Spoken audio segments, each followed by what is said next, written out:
How is everybody doing? How is everybody doing? I can talk, I promise. Let me bring you up on the computer over here and then we will get started. I forgot to put my laptop over here also. One moment. The laptop's got all the subjects. Alright.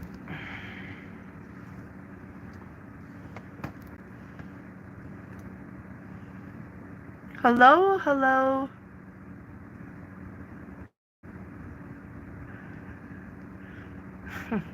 Hello, Miss Blank. Hello, hello. Alright, we're going to bring that up. And then I've got another window here. I want to Google here.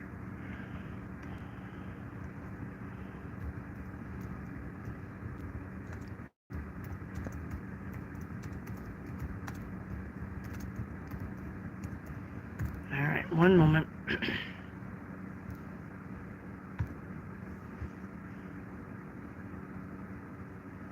Hello, everybody. Welcome in.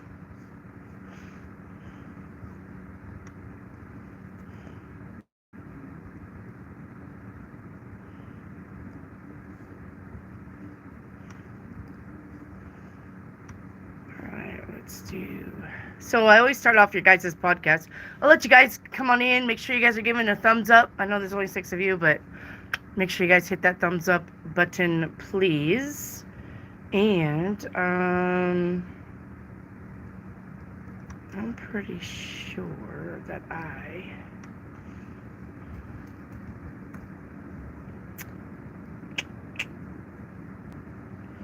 No, I didn't. I don't know where that is.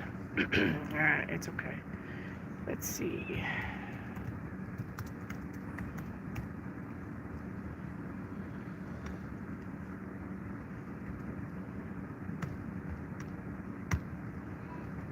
Just get your Zodiac weekly forecast. Alright. Hello. Sorry. I need to get you guys this Zodiac weekly forecast brought up. One moment, please. So if you guys, this is going to be a long podcast, kind of, sort of, because there's a lot to go over your guys' Zodiac signs. And with that being said, maybe, like, if you guys have a question and I miss it, just, like, flag it when I'm actually asking for the questions, because other than that, if you guys ask questions while I'm talking to you, there's going to be a chance that I'm going to miss it, just to say. But, so if there's any kind of questions that I miss, just make sure you put some kind of emoji by your name, because I can always click on your name and do a channel activity and get, alright, your questions. It's going to be a lot. So what we're going to be talking about is your Zodiac. All right. And if I went over all of the compatibilities of every Zodiac with every Zodiac, I got to read 144 compatibilities, like Aries with Aries, Aries with Pisces, Aries with blah, blah, blah, blah. And then I got to move on to Pisces, Pisces with Pisces, Pisces with Aries, Pisces with... So I think we're going to just skip all of that. And if you guys want me to read your compatibility with a Zodiac that you want me to read for, that's when I'm going to ask you what you want me to read. Because they're, like I said, I would have to read 144 compatibilities. And yeah, that's going to be a lot.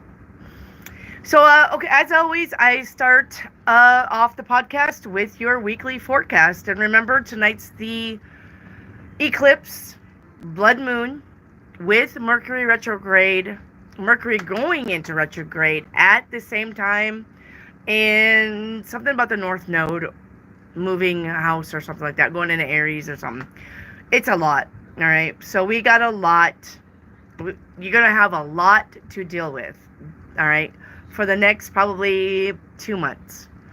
All right. I didn't sleep worth shit last night. I am probably not going to sleep worth shit tonight. I couldn't sleep. And then when I did fall asleep, I was waking up anyway. You guys may, be doing the same thing. But Your guys' sleep patterns, your emotions are going to be off the chart. You're not going to know why you feel the way you feel. All right? So just be ready. Okay? All right.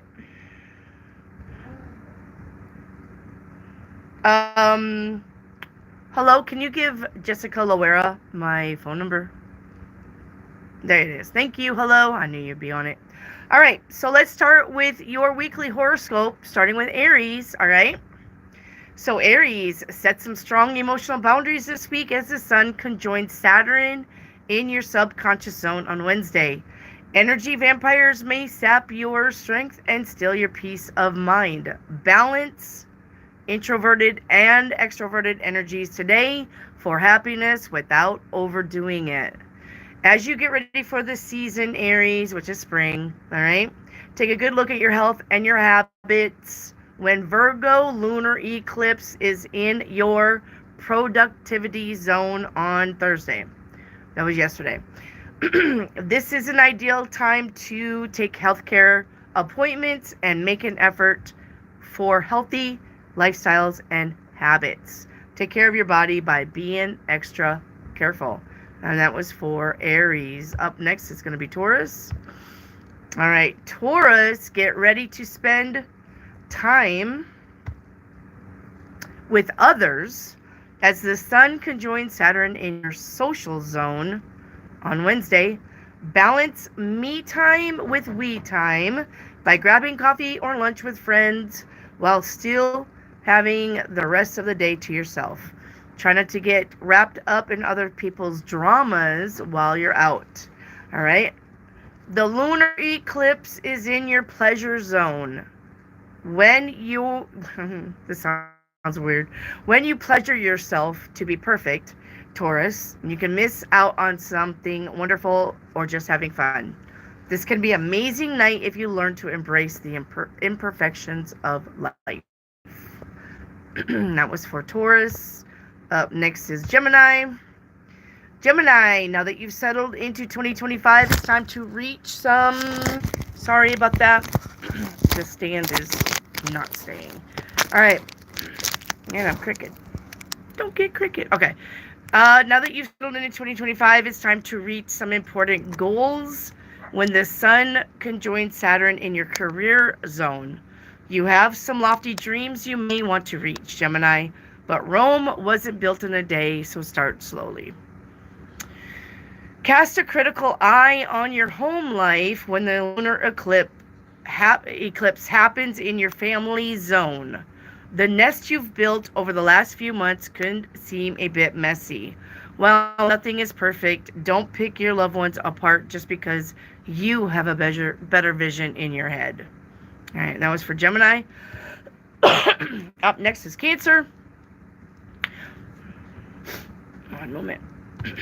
Cancer, keep an open mind and stay humble when the sun conjoins Saturn in your expansion zone on Wednesday. You might discover that you're wrong about something you've always been sure of. Do some soul searching and listen to others so that you can develop and grow. It might feel like Mercury retrograde has come early, all right, in your communication zone. This eclipse can make you tongue-tied, so choose your battles wisely. Keep critical thoughts to yourself or you'll be in the hot seat. Remember, I think I was telling somebody on a reading to bite their tongue. I don't remember who I was telling that, but there you go, Cancers, bite your tongue. Leo, you have a generous heart, Leo, but you'll need to set some boundaries, especially when it comes to money. When the sun conjoins Saturn in your transformation zone, people keep coming to you for loans or financial help. It's okay to say no, especially if you feel like they're taking advantage of you. All right. When the lunar eclipse happens in your value zone, take account of your personal resources to see if the investments you made last year paid off. While attempting to hold on to your money or spend it shopping, it's important to invest in your future. That was for Leo. Next is Virgo. Let me get a drink. One moment. All right, Virgo. There's a possibility to make or break moments in your relationship as the Sun conjoins Saturn in your partnership zone. As relationships grow and develop, you might want to limit some things to deepen your commitment, especially since you'll be very aware of yourself when the lunar eclipse happens in your sign. You could be fixated on what's wrong with you and what needs to be fixed. Take a deep breath and try to see the bigger picture, Virgo. Remember how far you've come and celebrate your success. All right, Libra. Sorry about that. Libra. As we get closer to the new year, which is in Aries, remember, it's time to get your life together when the Sun conjoins Saturn in your productivity zone. It's easy to be lazy today, so be firm with your habits so you can stick to them. Focus on taking better care of yourself without overindulging. Spring is just around the corner and you're feeling a little more private than usual when the Virgo lunar eclipse is in your subconscious zone. You could have a strong desire to hide from the world for fear of not being enough. Don't let doubt be your undoing today, Libra.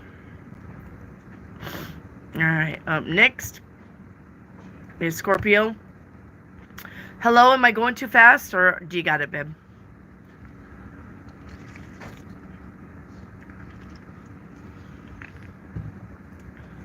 All right. Scorpio. Focus on your talents and develop your skills when the Sun conjoins Saturn in your pleasure zone. While it's okay to have fun and take it easy, being lazy could set you back if you're not careful. Stay on your toes, Scorpio. You want to save the world, but try not to burn yourself out in the process when the lunar eclipse is in your humanitarian zone. This eclipse can bring out your insecurities and make you feel like nothing is enough, especially after a sudden windfall. Remember to be grateful for all you have. Attitude of gratitude, Scorpio.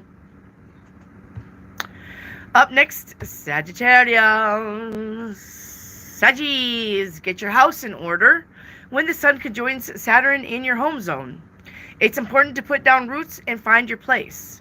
Whether you are redecorating your home, moving to a new place, or adding to your current one, settle into your dream life. Congratulations! You've climbed to the mountaintop and achieved an important goal with this lunar eclipse in your career zone. It's true. What are you going to do next, Saggy? Now that you've reached the peak, it might not be what you thought it should be. Try to give yourself a pat on the back.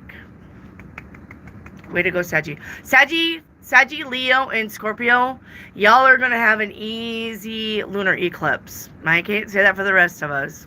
But if you're Sagittarius, if you're Leo, and if you're Scorpio, you're going to have a very easy lunar. So, all right, Capricorn.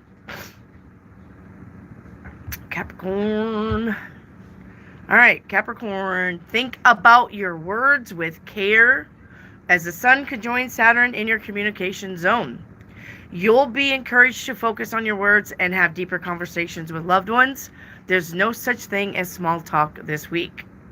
You could have a hard time going the distance during the lunar eclipse in your expansion zone. You might find it difficult to get out of a rut today. While you can make plenty of excuses for not doing something, it is important for you to get yourself out there in order to grow. You miss all the shots you don't even try. You'll miss all the shots if you don't even try. All right. Next is Aquarius. All right, Aquarius. Get ready to develop your budget when the Sun conjoins Saturn in your value zone. You'll need to take a closer look at your spending as we get closer to spring. There's a strong possibility of developing a financial plan and finding more ways to make money. And that is true. Especially since big changes are coming your way when the lunar eclipse enters your transformation zone. It's going to be fun.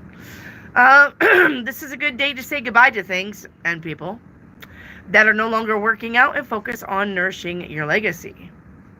Right here. Don't focus on perfection, Aquarius, because it could all leave you longing. Yay. And last but not least, Pisces. Your weekly horoscope, Pisces.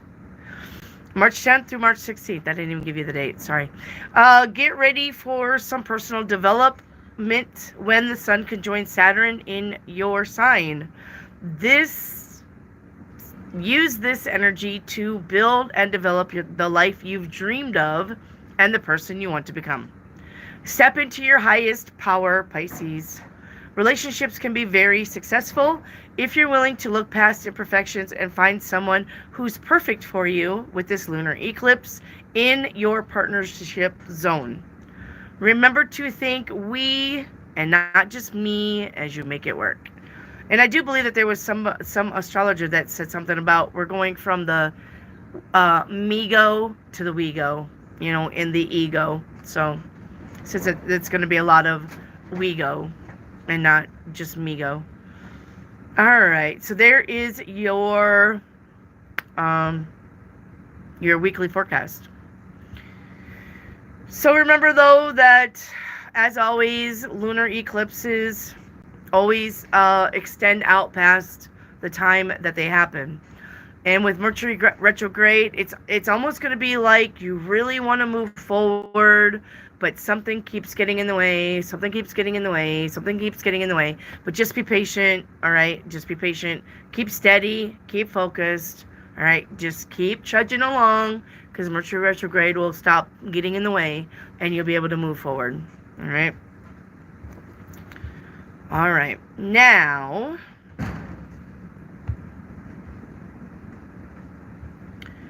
let's go over, let's see, do we want to do the zodiac signs and compatibilities, or do we just want to go through the houses? So we can either do signs with their compatibilities, or we can do signs at their detriment, signs at their, what is this? I don't want that. All right.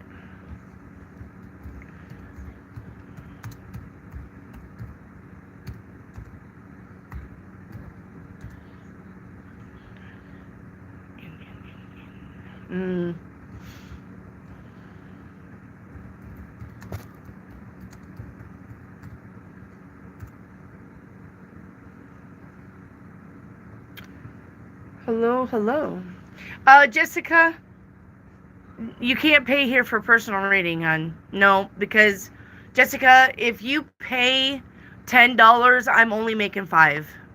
So if you want a personal reading, it would be better for you just to buy a personal reading. All right? Or just wait for my readings. All right? Jessica Lara. All right, so let's go over the zodiacs, all right? And let's go over the positive and negative of each zodiac sign. I think that's a good place to start. And then we'll go over compatibility, but I want you to tell me to look your compatibility up with a sign. Like I said, if I went over all of the compatibilities, I'm going to be reading 144 of them. And that's a lot of reading and a lot of talking, all right? So, hello everybody. So, Aries. Aries, you are a fire sign. You are from March 21st through April 19th, Aries. Your positive aspects are courageous, determined, optimistic, and a natural leader. Your negative aspects is you're impatient, you're aggressive, and you can be self-centered. Amen. I know a lot of Aries. All right. Leo, you are a fire sign. Leo, you are from July 23rd to August 22nd. Your positive signs is generous, creative, and charismatic. Your negative side of your sign is arrogant, dramatic, and can be overly demanding. Sagittarius, you are a fire sign. Your sign is from November 22nd to December 21st.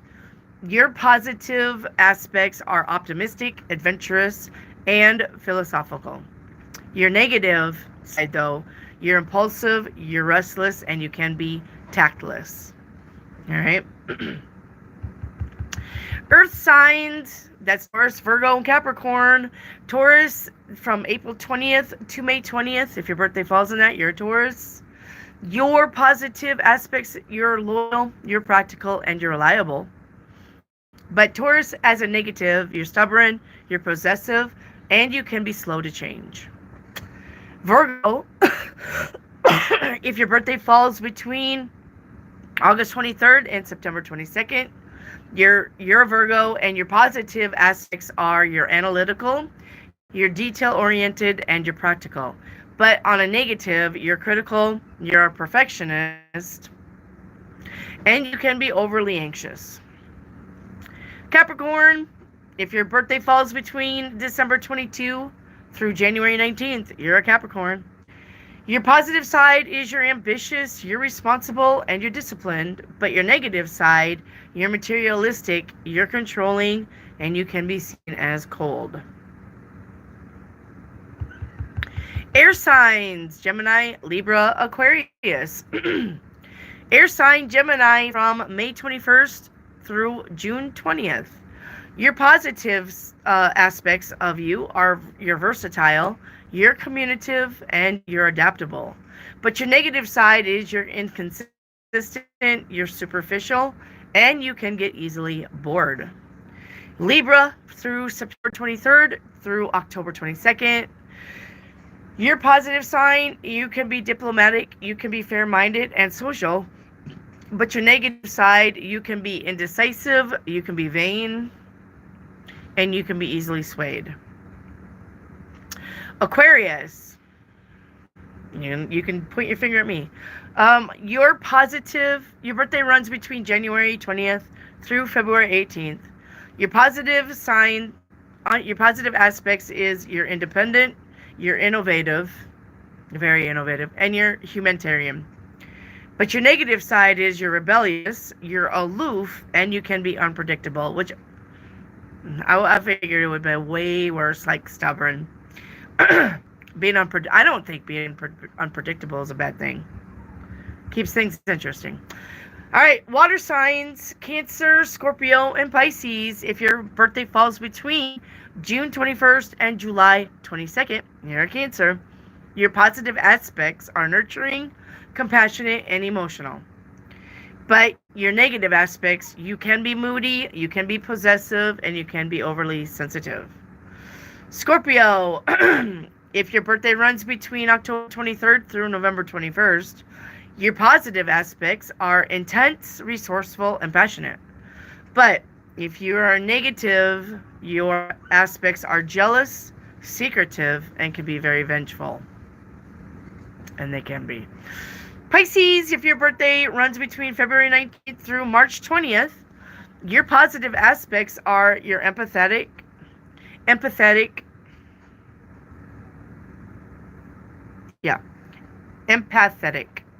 Why does it sound like I'm saying you're pathetic? You're empathetic, you're imaginative, and you're spiritual. But as a negative, you can be dreamy, indecisive, and you can be easily overwhelmed. I don't even know. So, all right. Now, we can go over the compatibilities. Is there anybody in here that wants me to tell them their compatibility with another sign? Can you guys, anybody? I can look this up really quick. If there's anybody in here that wants me to look up their compatibility with another zodiac.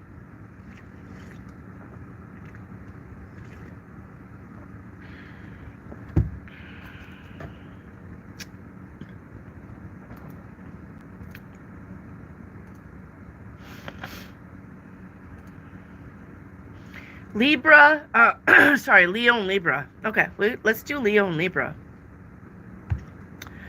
All right, Libra, Leo and Libra. All right, let's do Leo and Libra.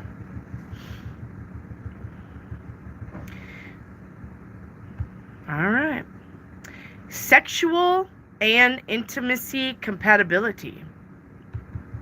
Nice. It says when a Leo and a Libra come together, they don't need much time to build up a healthy sex life. With Leo's confidence and Libra's sexuality, they tend to inspire each other to become great lovers when together. Their sex life is usually filled with respect, and they feel free to try out new things with one another. If they find that their relationship is on a strong mutual attraction, they can enjoy a sexual satisfaction sex life for a long time. Meow. Trust. It is not that often for Leo and Libra to share a relationship filled with mutual trust. The problem here arises from their understanding of the sun, for it rules Leo and it falls in Libra. To add to that, Leo is a sign of Neptune's fall, and Libra can often sense the dishonesty behind Leo's confident act. If there's any, let me do that again. To add to that, Leo is a sign of Neptune's fall, and Libra can often sense this dishonesty behind Leo's confidential act, if there is any. The problem lies in the fact that they both like to be seen, but in an entirely different way. Leo wants to show my ears ringing. Leo wants to show everything they've got, and Libra wants to get approval from others. None of them understand the other, and this become a reason to be jealous and mistrustful. If they wish to remain in a trusting relationship, they need to find approval and a suitable audience in each other to begin with. Only then will they be able to move on and look for these things in other people without arising suspicion. Communication and intellect between the two. When it comes to the rational side of their relationship, Leo and Libra have a very nice way to support each other's personalities and communication. The sextile between their suns usually make it possible for them to respect each other, which that's number one in my book, and help each other build strong personalities, free of judgment and of any kind. Their element of fire and air, always, fit perfectly, and there is a passionate approach of Leo in every idea of Libra. Their communication is fast and inspiring, although sometimes hard to ground through constructive ideas if Libra doesn't rely on its cold and rational relationship with Saturn. All right. Virgo and Taurus. All right, let's do Virgo and Taurus.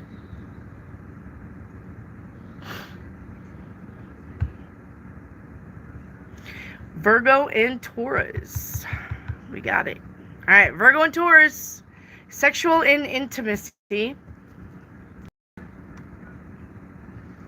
The sexual relationship between Taurus and Virgo can be quite touching.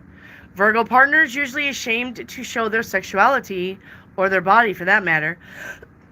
This is where Taurus gets in the picture as the hero, setting their Virgo free. The gift of the Taurus is their ability to relax their sexual partner by giving them enough attention and obsessing over their satisfaction. Was it good for you? To their Virgo partner, this seems almost unreal, for they would expect something rough and scary when it comes to sex. This is the ideal combination of partnerships for their sexual experiences, because Virgo can enter the world of sexuality in the gentlest way possible. The problem here can arise between Virgo and their need to go into detail and analyze everything. Virgos. Not only can they damage the spontaneity of their sex life, but they can also affect their Taurus self-esteem by finding little flaws in their bodies and their actions. Virgo is a sign of the virginity,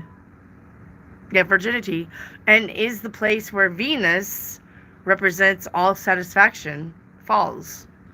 The fear of being hurt is sometimes too big to handle, and with Virgo's view of Venus, they rarely understand the side of sexuality that is in the relationship to satisfaction and tenderness. Taurus is a sign ruled by Venus, and their understanding of sex is quite different. They seem to have a mission to explain what tenderness is to those around them, and find someone like Virgo a perfect student for the teachings. They will gladly explain to their partner what the beautiful side of sex is, only if Virgo is ready to listen. Trust between the two. Virgos don't trust anyone with ease. Amen. This is due to the fact that Pisces is their opposing sign, and they see every partner in their life as a glimpse of the unknown. It is not easy to open up to such an enormous field of possibilities when they feel so small. Taurus, though, is much more relaxed and gives so much importance to the beauty of sex. So if Virgo doesn't feel adequate to their Taurus partner, it will not be easy for them to believe in their honesty or their faithfulness. This mistrust will really hurt their Taurus partner because they can't understand what they did to deserve that, and they will probably blame it on Virgo's changeable nature, thinking that they are not that honest either. Communication and intellect. Intellectual strength of Virgo is exactly what Taurus needs to build a better understanding of the world. It is often said that Taurus can be really stubborn and difficult to talk to, but it is almost certain that a Virgo will use their mutable quality to find different approaches in order to explain their points of view. As two earth signs, they can both stick to their convictions and be too rigid to not accept the other's point of view, but in most cases, the intellect of Virgo and the tenderness of Taurus can help them find a language they both understand. All right, thank you. Was there one I missed? Was there any other ones I missed?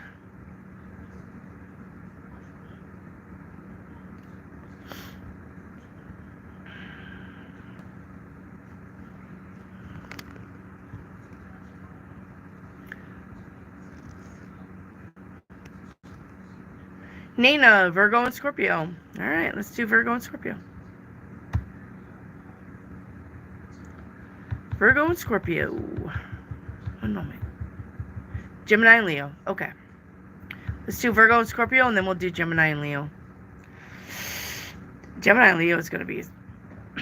that probably won't say it, but I'm going to say that's probably going to be a tricky one. Gemini and Leo. Okay. Virgo and Scorpio. Sexuality and intimacy.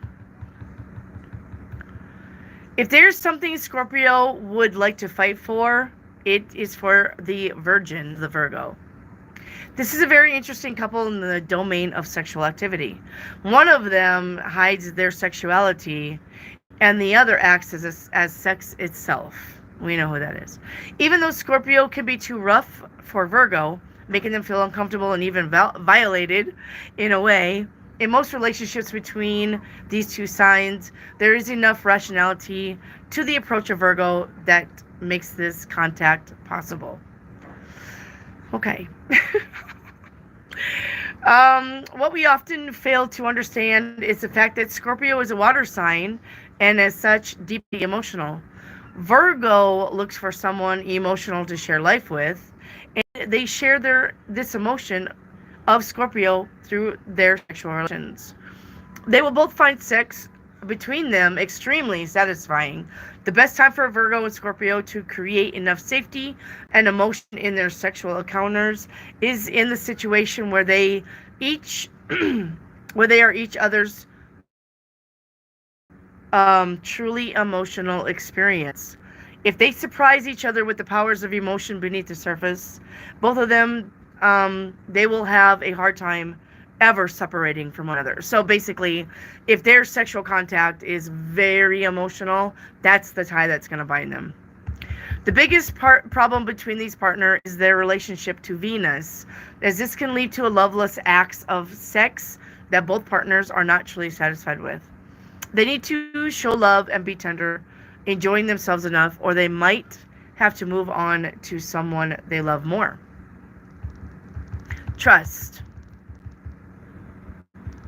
Trust is a very challenging issue for both of these signs, and this is something that they can finally talk about with each other.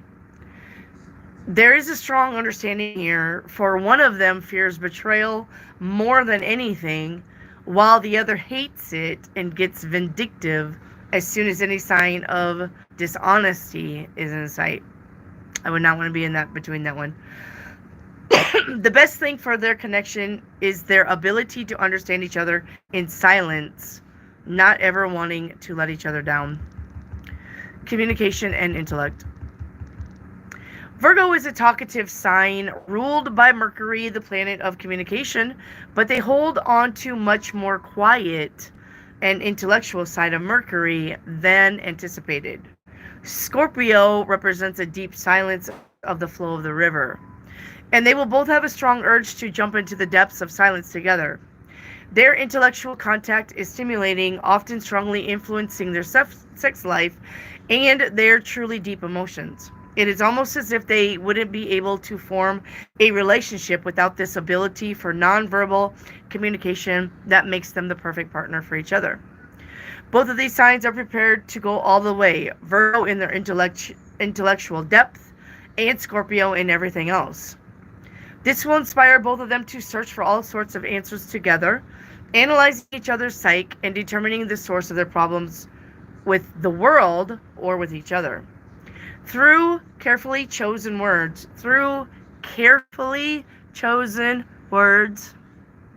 they can help each other heal or regenerate from difficult or devastating experiences. It's a good thing for both of these signs to have each other in the time of need. All right. And Gemini and Leo. It's going to be a mess.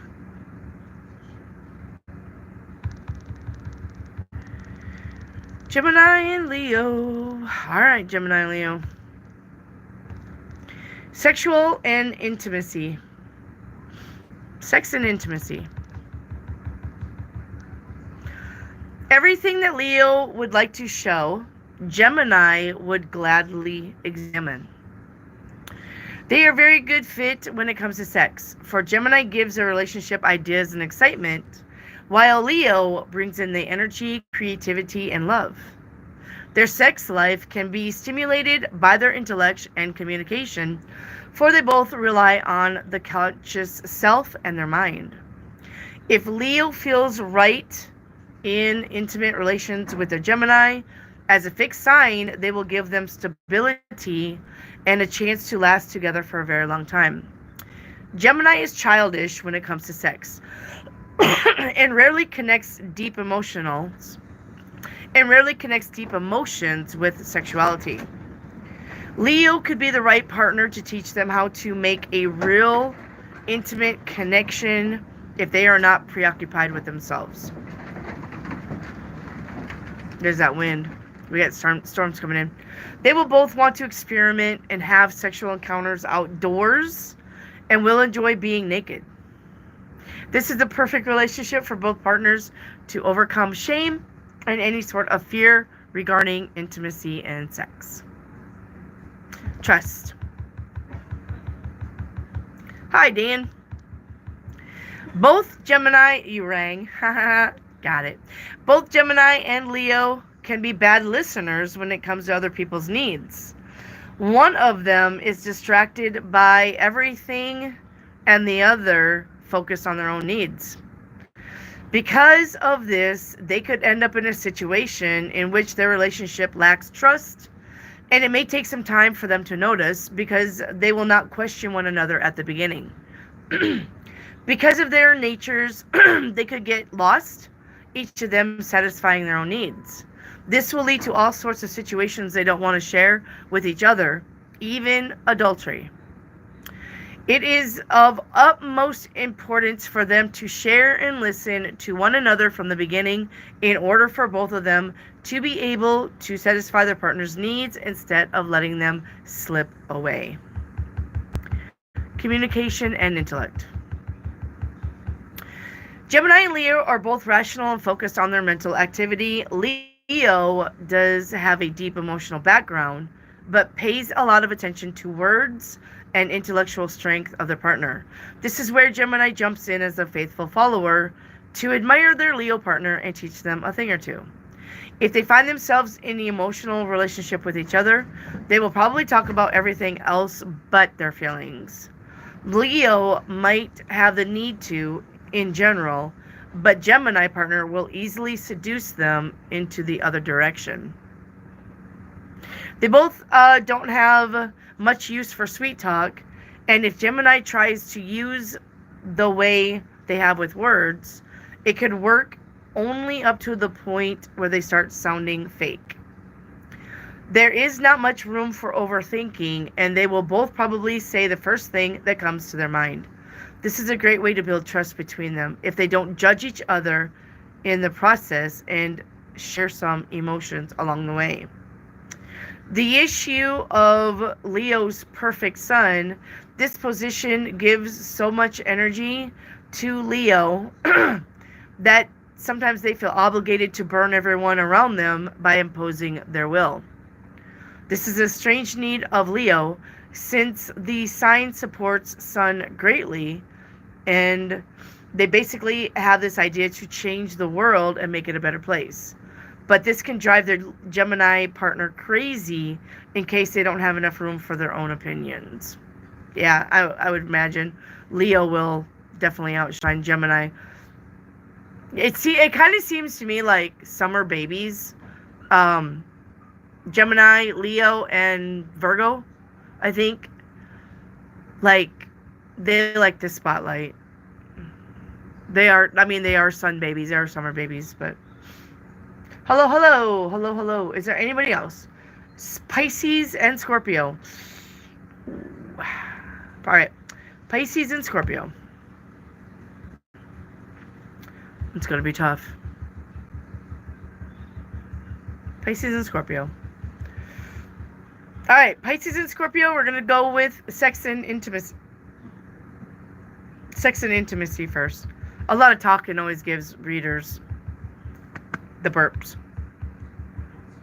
Alright, as two water signs, both Scorpio and Pisces find it very important for emotions to be the most intense part of their sexual experiences. Scorpio is a sign that represents sex as well as sexual repression, and depending on the upbringing and previous sexual experiences, they can be a bit rough on their sensitive Pisces partner. On the other hand, Pisces is a sign of orgasms, strange sexual experiences, and all the sexual weirdness. If they understand their emotional depth of Scorpio, they might be much more resilient than we would assume. The biggest challenge of these partners is their relation with Venus, the planet of sensual physical satisfaction. Scorpio doesn't care for Venus very much, leading to its detriment, while Pisces adores it. This can be very unfortunate if Scorpio dismisses this emotional need of Pisces to be satisfied and loved at the same time. If Scorpio partner is aware of their animal nature and instinctive sexual desires, and in any touch with their feminine side, Pisces will easily find a way to blend in with their sexual world. Trust. Suspicious Scorpio can easily become a clingy control freak in the relationship with Pisces.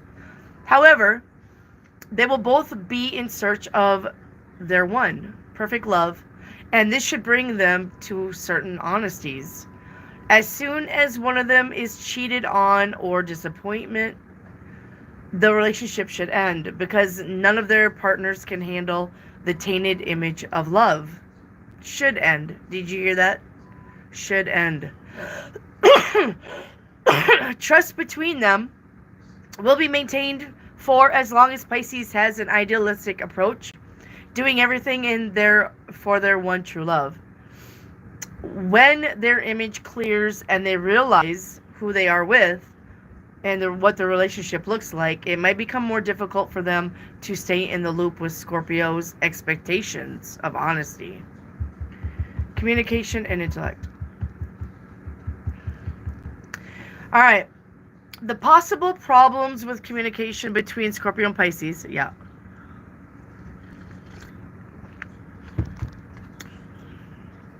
are either the roughness of Scorpio or excessive sensitivity of Pisces.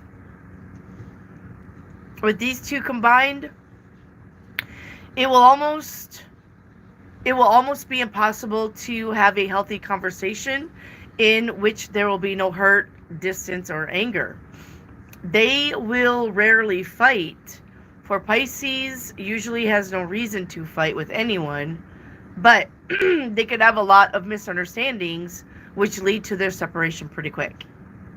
If Scorpio partner is tender enough and Pisces partner possesses the needed boundaries, their communication will be pretty exciting and magical. Both of these signs are linked to different types of magic, and they will both be interested in behind the scenes views on everything that surrounds them. As they start to communicate and get out of their silent zones, they could easily get carried away in topics most signs wouldn't understand. All right. And there's that one. Anybody else?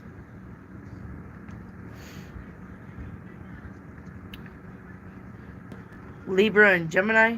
Did I do Libra and Gemini?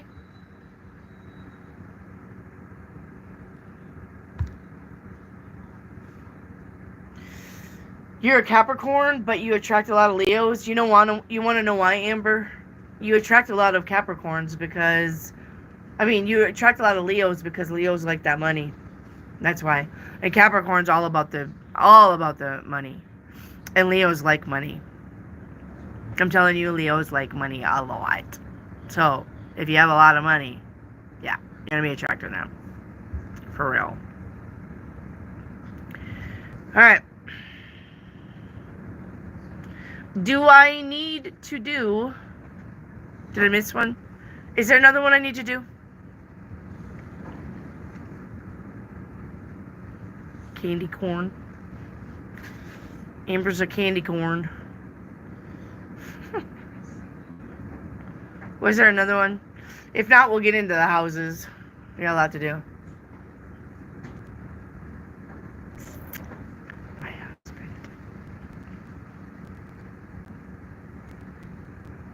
It's true, too.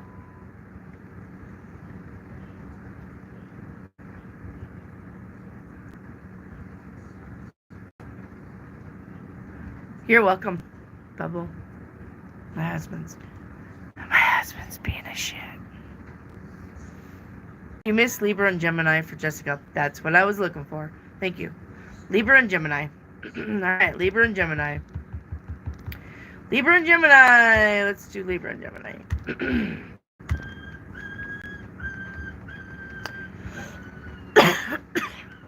I don't know why the puppies are whining. Alright, sex and intimacy between Libra and Gemini. Alright, Gemini and Libra are both guided by the element of air, and this should give them a good start for their mental connection and verbal understanding. When it comes to sex, this is a plus, for they will both be free to communicate anything that bothers or satisfies them. Fragile ego of Libra can be lifted by Gemini's charm and approach to sex. They seem to know how to make everything a little less serious, and this will help their Libra partner open up and share their emotions through sex. When Gemini partners see how mellow Libra can be, although they seem so tactful and cold, They won't have too much choice but to share emotions as well. The main goal of their sexual life is, in fact, to balance these emotions. Libra is assigned ruled by Venus, sexual, sensual, and seductive, while Gemini is ruled by Mercury, having no sexual or emotional wisdom.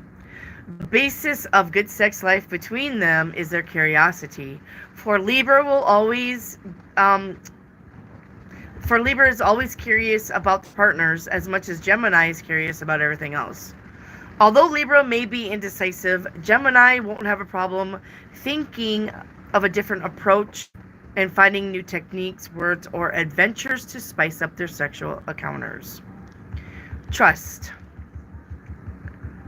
When Libra decides to be with someone, even if it's after a long, hard inner battle, they will probably believe in their words and their actions.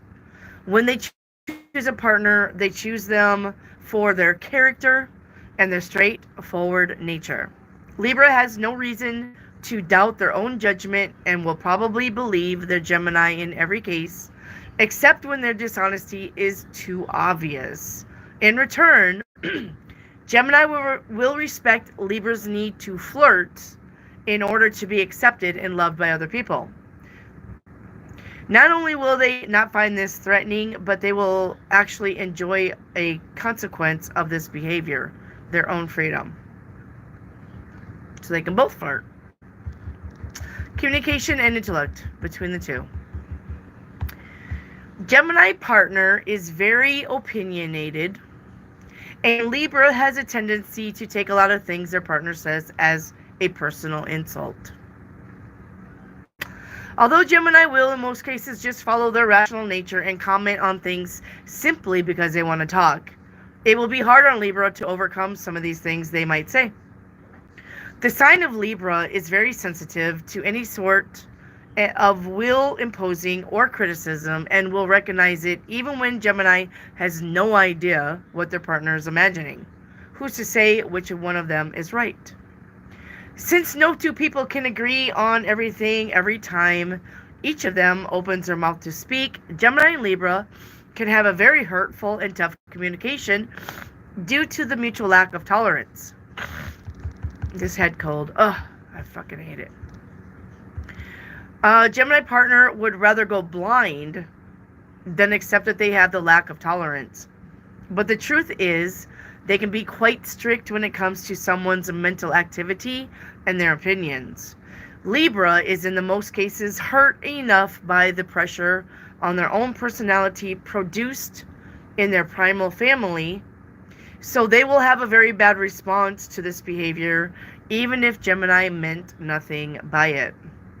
The main issue here is the fact that Gemini lives to learn and teach what they have learned. They often present themselves as someone who knows things, and Libra can see this as their need to improve their intellectual dominance. So basically, Libra is going to see Gemini as a know-it-all.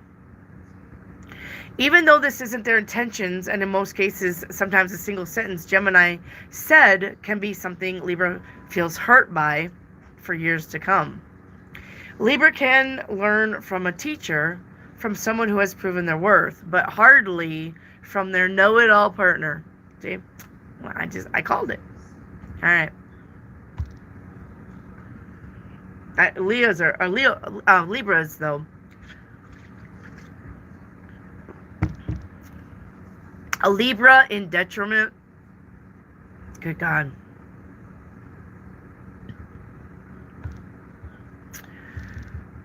All right. Was there anything else?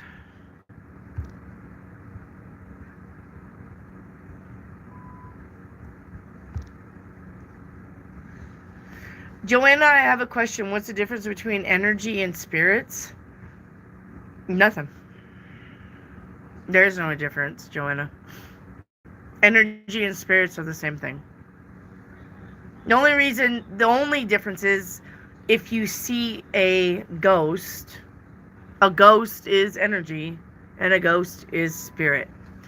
But some energy you see as orbs, and some energy you actually see as full body apparitions.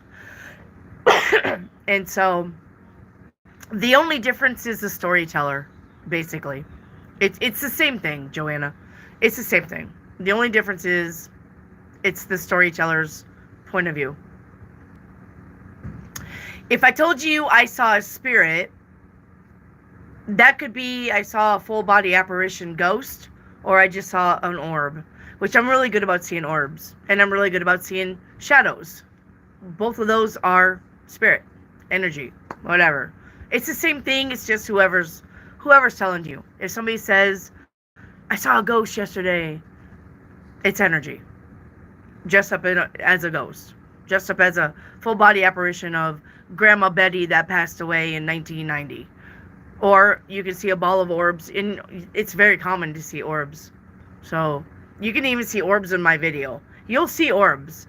If I'm on here long enough, you'll have an orb float by, for sure.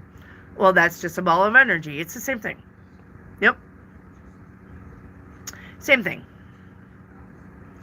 And orbs, how do they get created? Energy. Remember? Laws of physics. Energy cannot be created nor destroyed. That's why souls will always be balls of energy. You can't destroy energy. The only thing you can do is transmute it to another place. That's it. So orbs are energy. Remember, energy cannot be created nor destroyed. Which means your soul will go on forever and ever and ever and ever. And after you leave here, you go to heaven. And when you leave heaven, you're somewhere else. And when you leave that somewhere else, you go to heaven. And when you leave heaven, you go to somewhere else. And it's a never-ending thing. That's why they say you should never be afraid of death. Because it's not death of your soul, of your energy. It's just death of your meat suit. Your energy keeps going on. So, the energy goes on and on and on.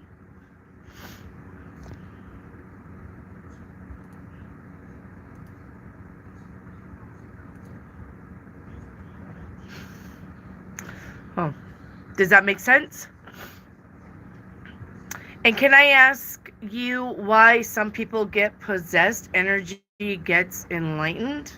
No, only low-vibing people get possessed by low-vibing demons. That's why. Hello, Charles. I've been well. Possession is a real thing. But it's only because people who have addictions, people who are depressed, people who are suicidal, those are the ones that get possessed. Somebody like me, I would never get possessed because I'm high vibe. So the low energy demons cannot possess me.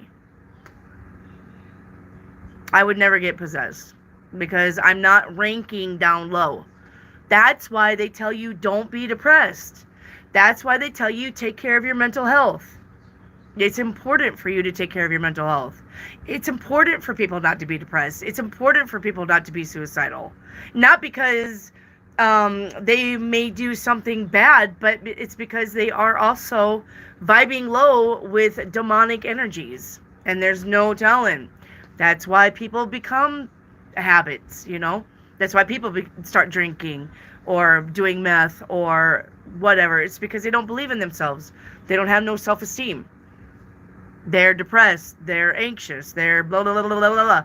List the whole things of the lower vibe. So, well, Charles, look, people with high IQs can easily come off as being suicidal or depressed, but it's only because people aren't giving them the allowance to listen to them and let them explain exactly. When you have somebody that tells you, I see dead people, and they stick them in the asylum, that's the worst thing that you could do, because they're still going to see dead people in the asylum. Very, very bright people, very, very autistic people are usually the people that are very psychic. So you got to be careful with that. That is a very, very blurred line. Yep. Amber says, I saw a possession when my grandmother passed away. Her spirit was disturbed and she took over my aunt's body to tell us how she felt. My aunt was tired and upset after my grandmother's passing. Yeah, she was just probably making one last announcement before she left the earth plane. Yep. But your aunt had to be susceptible to that, which means your aunt was low vibing, probably depressed and sad because grandma passed. So remember, that's why they say keep your frequency high. If you keep your frequency high, you don't have no worries about demonic. Yep. And that's why taking medicine to mask this stuff is dangerous. It is. It's dangerous.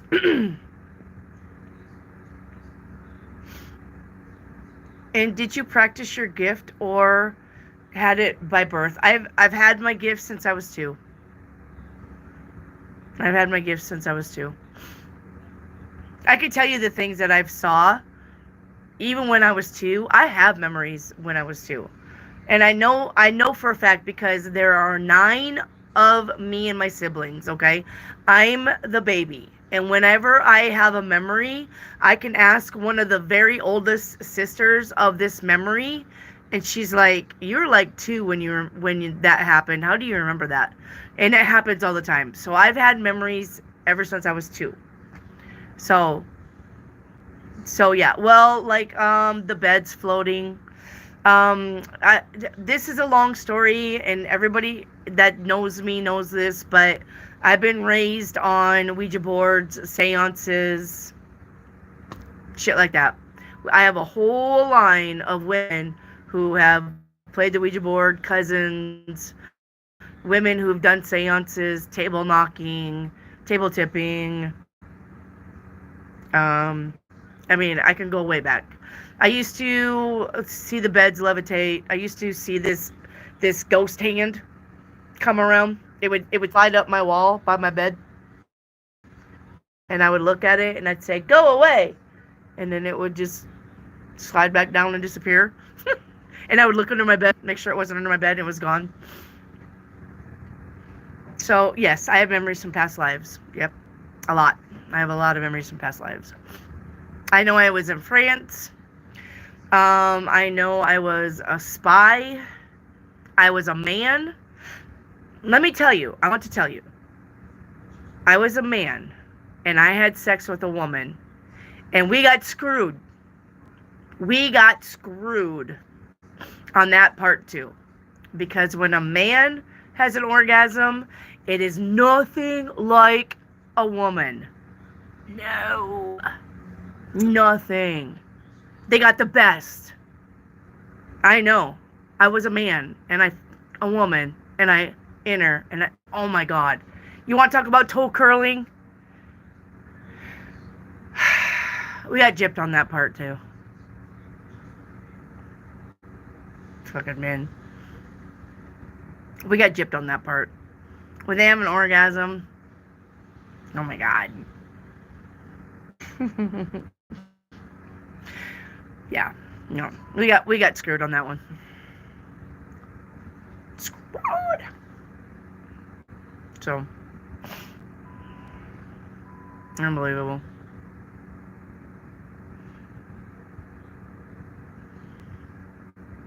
You live 20 years longer? That's probably why. That's probably why. Because I believe that when you guys have an orgasm, part of your soul leaves your body. It's that good. So that's probably why.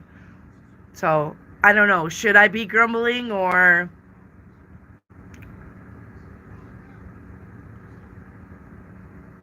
Yeah, it's just different. Let me tell you, it's just different. I don't know. I'm telling you. It is like, it's just so...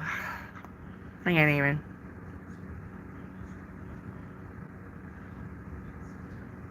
Why the French call it the little death?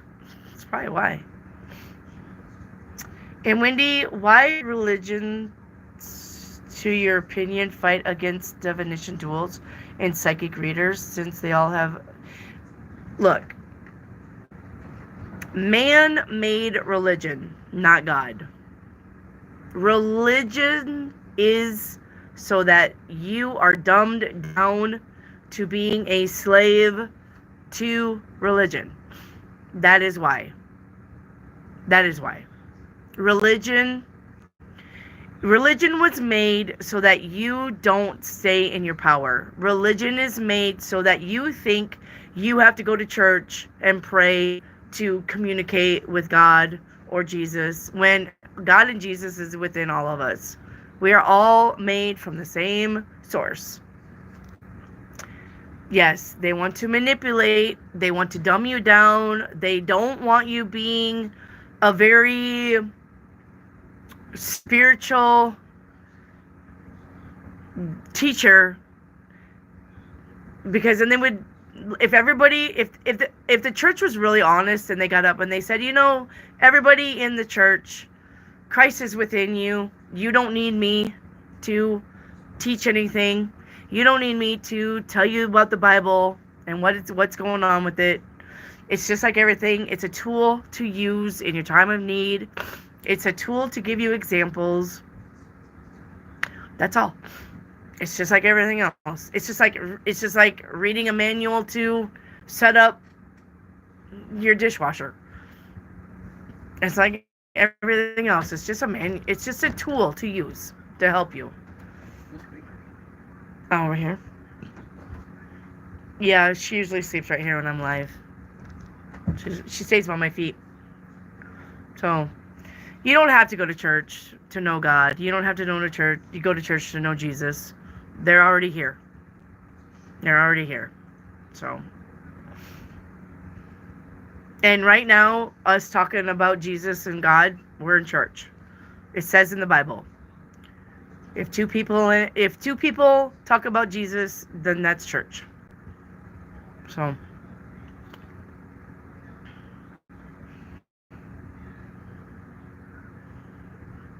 So don't think that you have to go to church. It's crazy. All right. Is there anything else?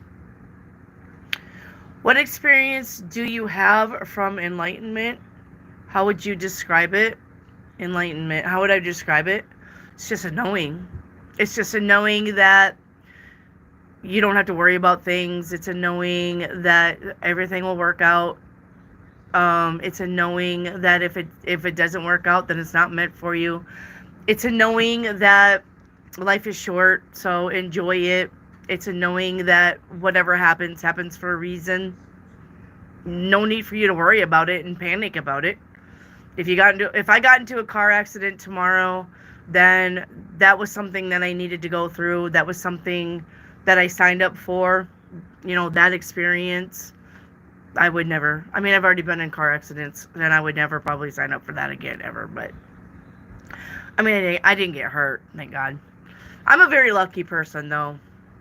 Knock on wood, so I don't jinx that. But, I'm a very lucky person, as in everything has always worked out for me. Even when I worry about it, everything's always worked out for me. But, with that being said, then I know that I'm truly blessed and I don't have anything to worry about because things have always worked out for me. So, are you compromised with sad events of life? How do you view them spiritually? You grieve them like you should. All right? You grieve them like you should and you move on. So when something sad happens, all right? Even if, God forbid, one of my grandbabies died, yes, that would be a sad experience, and yes, I would miss them, but I would totally believe that was something that was meant to happen, and that there was a purpose, and I will see them again. So, all right, and then I would see them again.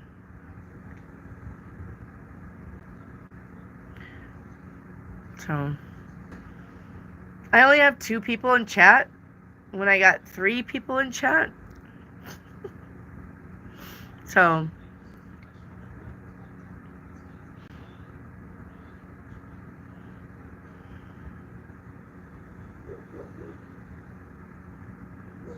yeah.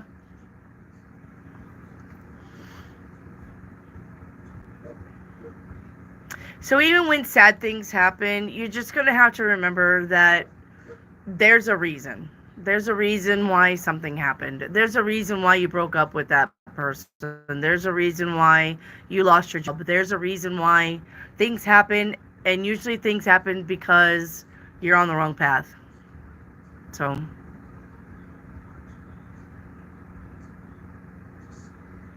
that's right. Hey, Doc. How you doing? You doing all right, Doc? Yes. Stay happy. Happy and happier and happiest. That's what you need to work on. Being happy, being happier, and being the happiest. And that's what's going to get you through. Emotional wounds work innerly, but they work innerly, but you're still to work through them and let them go. You're supposed to let all of the bad things go. You're not supposed to hold grudges. You're not supposed to keep living in the past. You're not supposed to be scared because of something that happened. No, you're not supposed to do that. So you're supposed to stay. That's what I always tell you. Your purpose in life is to be happy and to be helpful. To be happy and to be helpful. And when I say to be helpful, that's however you can be helpful. If that's giving your clothes away to people on the street, or if that's, giving some beggar a few bucks, or if that's just smiling at somebody, if that's walking up to telling somebody, hey, I like your clothes, just whatever. All right. You're supposed to be happy and you're supposed to be helpful. That is everybody's purpose here on earth. We are supposed to be happy and we are supposed to be helpful and we are supposed to be tender with one another. So that's right. That's why they say it's in the giving that you receive.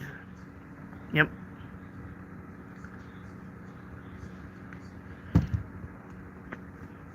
Hello, Carla.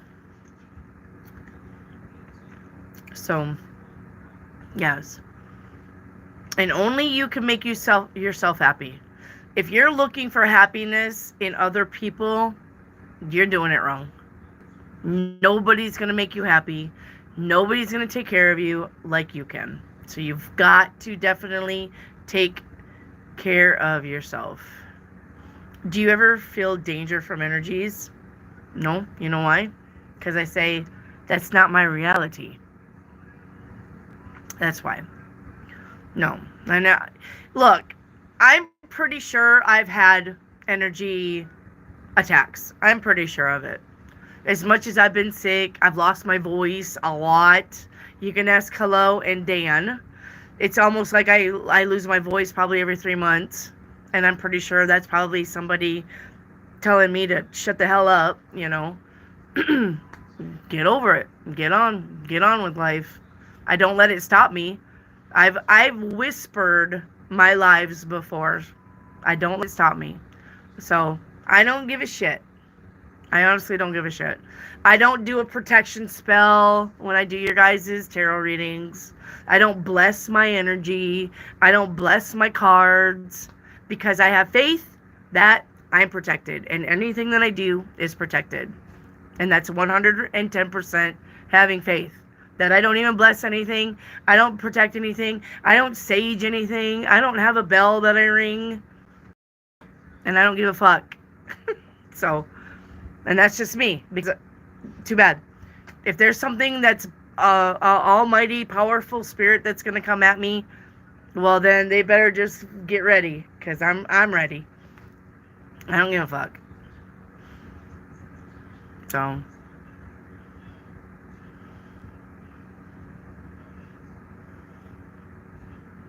I just get ready. I don't care. I don't give a care. I don't care. If there was 50 people watching me and 3 of them were sending me the evil eye, you know what I'd say to them? Bring it. I don't care.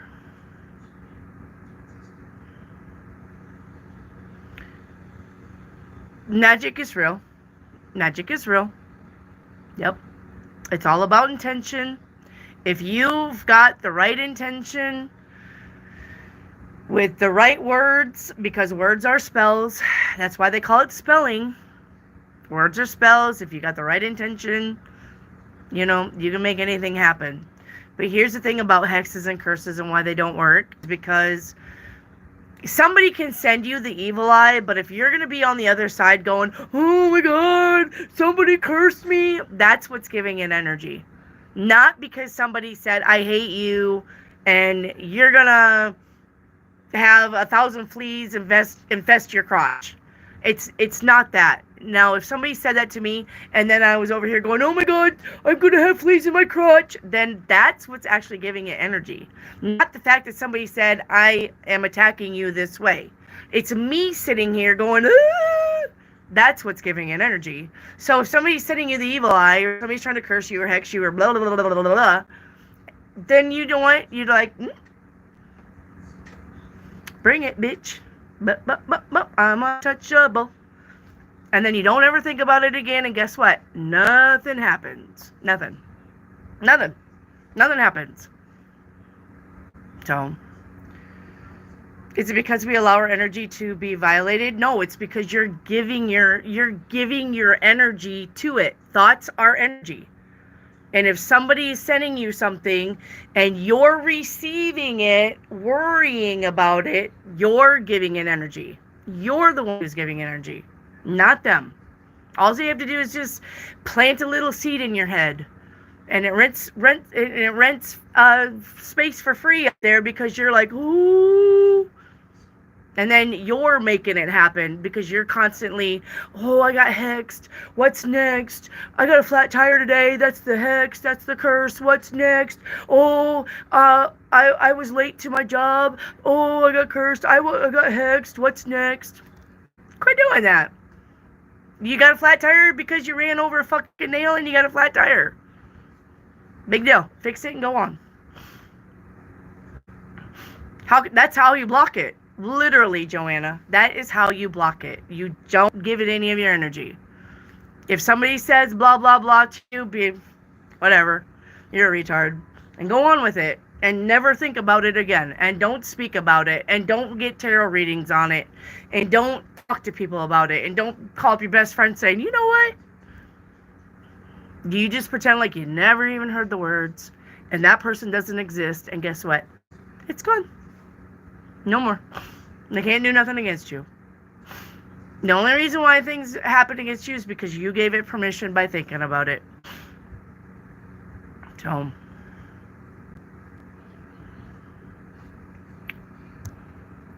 Nina, are affirmations used in subliminals also spells? Yes. Yep. So, yep. Affirmations are spells. Yep. Yep. Because you're giving it energy when you say, I am wealthy. I am wealthy.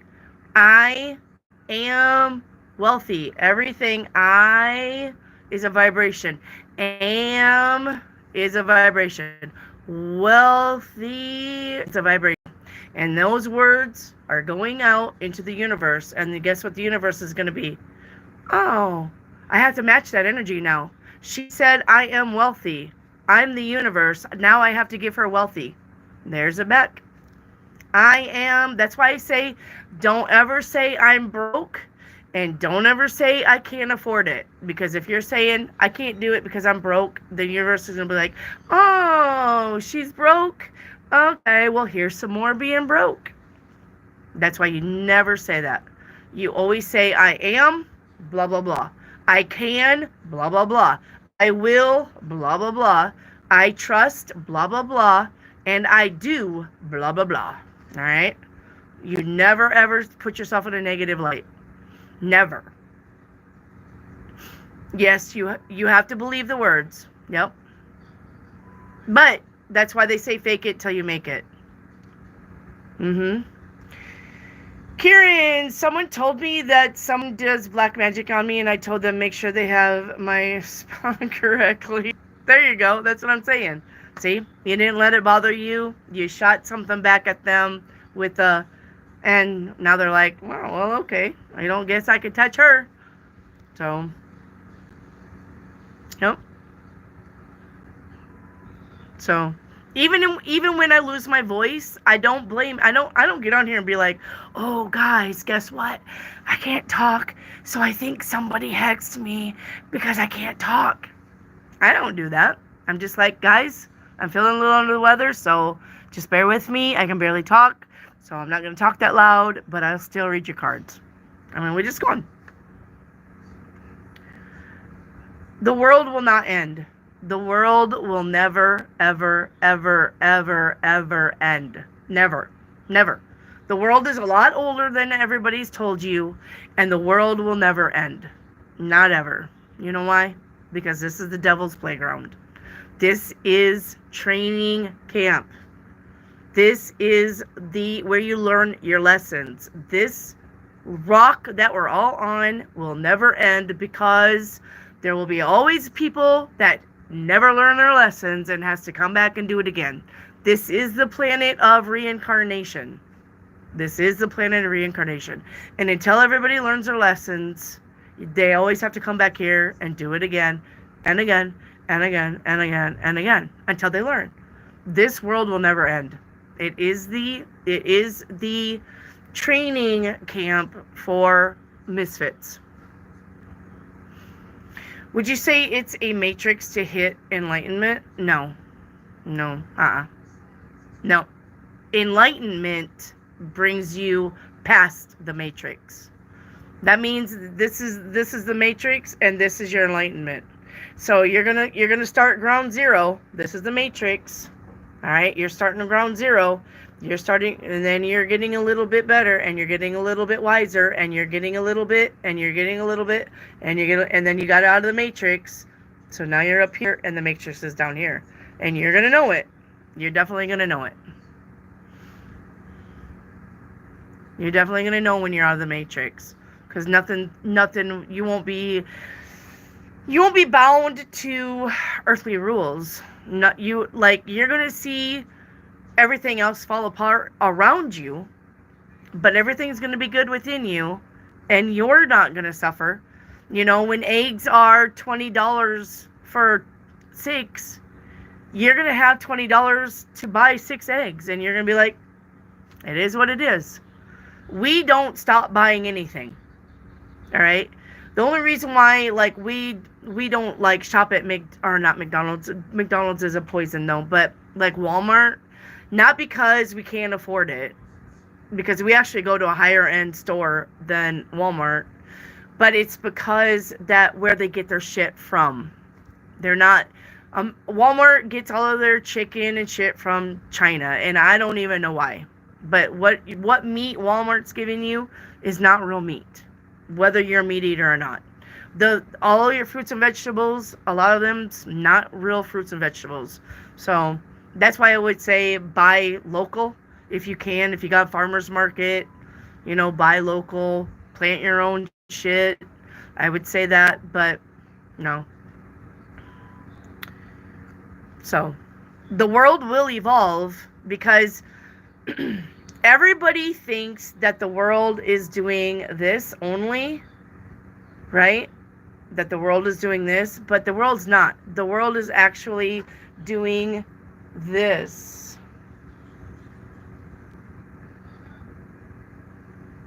So we are evolving because we're not just spinning around in Earth or in the universe. We're not just spinning around just the same. We're actually moving as we're spinning. So yes, you will evolve. It won't end. It won't end. Nope. It's not ever gonna end.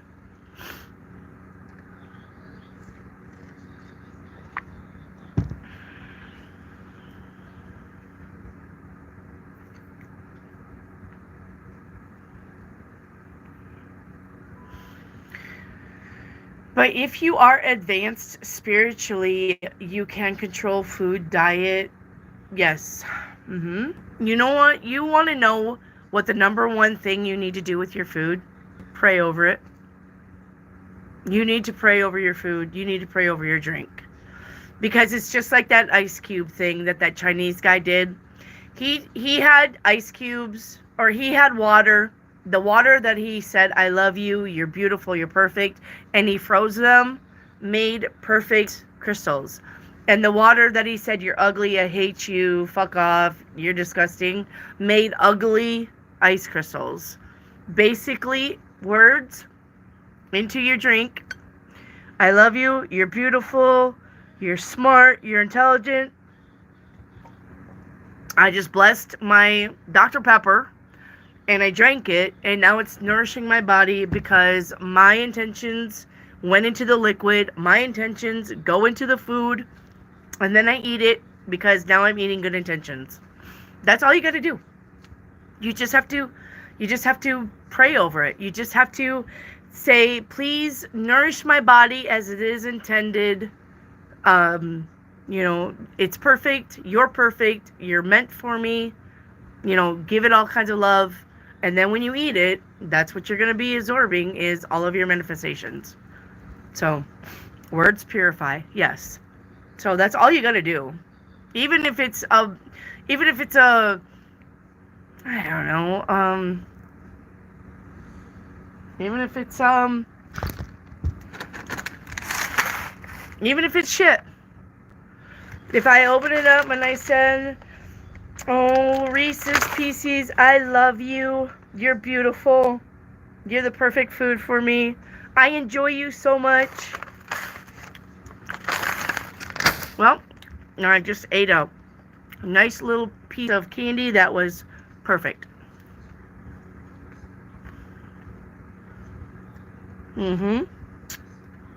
Yep. Everything is sound and frequency and numbers. Don't forget, the universe is numbers. It's not just sound and frequency, but it has a lot to do with numbers.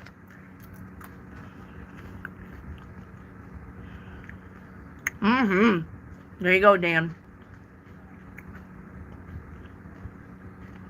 Humna, humna, humna, humna, humna. Ice cream, good for me. Ice cream, good for me. Ice cream so beautiful. So then it won't matter what you eat. And you got to remember, though, too, everything in moderation. Everything in moderation. That's why they tell you, don't overindulge. If you sit down and eat a whole gallon of ice cream, well then, yeah, you're probably going to be a little on the chubby side. And you're probably going to have the shits the next day or something like that. Because everything in moderation.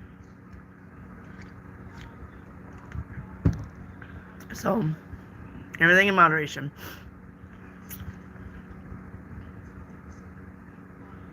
It's all about balance. And you can't have one without the other. You can't. You can't be all right with no wrong. You can't be all up with no down. You can't be all left with no right. You can't be all black with no white. You can't be all light with no shadow. It's all about balance, guys. You can't have one without the other. That's why all of that, all love and light, all peace and rainbow turds and unicorn farts. No, you need some shadow. You need some shadow. Shadow is what's going to keep you on the side of good. If you can deal with your shadow side, and everybody has a shadow side, and you're never going to get rid of your shadow side, because it's to keep you balanced into the light. You need your shadow side. You can't be all love and light. You can't. There's no way. The only way you can be all love and light is if you turn your body into crystalline light, but then you're going to just disappear off the earth plane anyway, and you don't have to worry about it. You're going someplace else. So, you're going someplace else. Hey, Tosh. I'm good. How are you?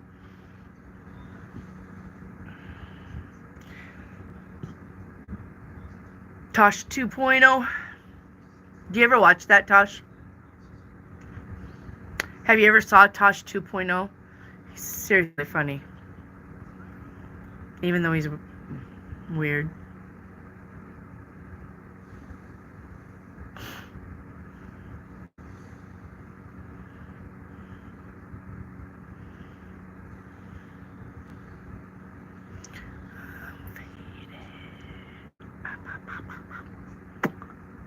Why, thank you. We're actually supposed to be talking more on...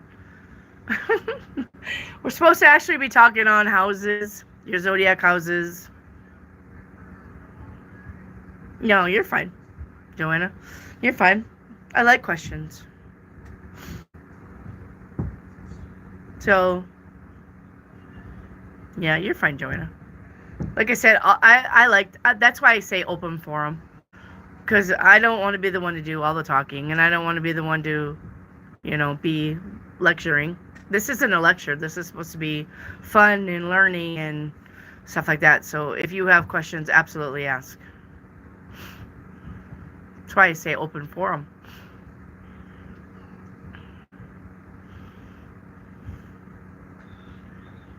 Well, if you're curious about it, guess what? Then you're going to tell the universe that you want to learn about it. And the universe is going to be throwing a lot of stuff at you. So be ready. Especially with this moon. With this blood moon coming. So, what zodiac are you, Joanna? It'll always be falling in your lap. Amazingly so. Amazingly so. It'll always be falling in your lap.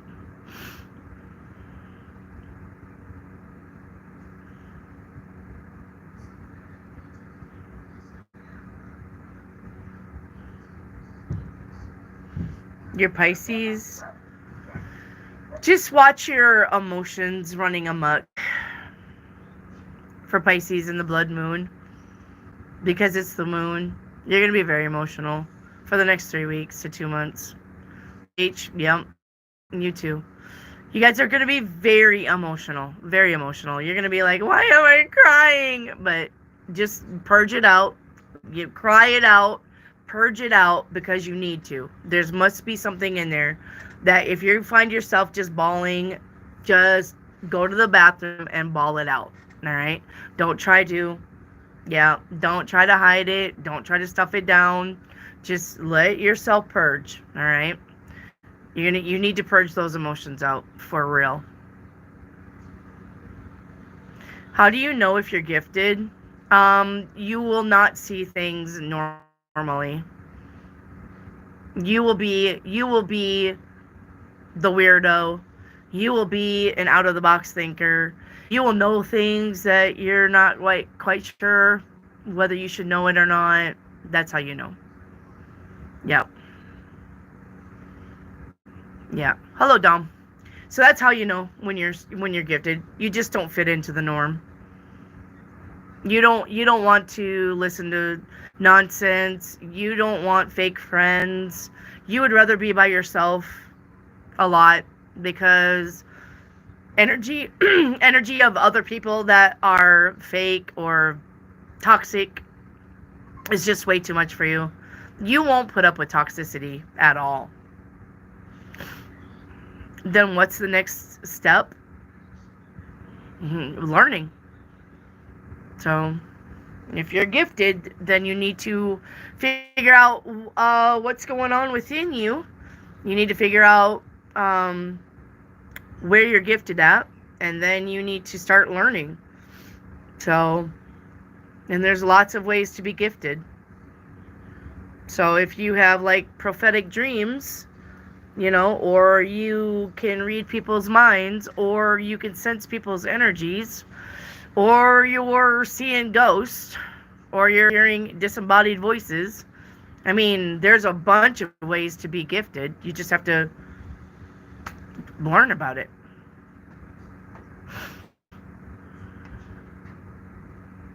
Yeah, things are too coincidental. Then you probably have the gift of premonition. And that's where you need to start.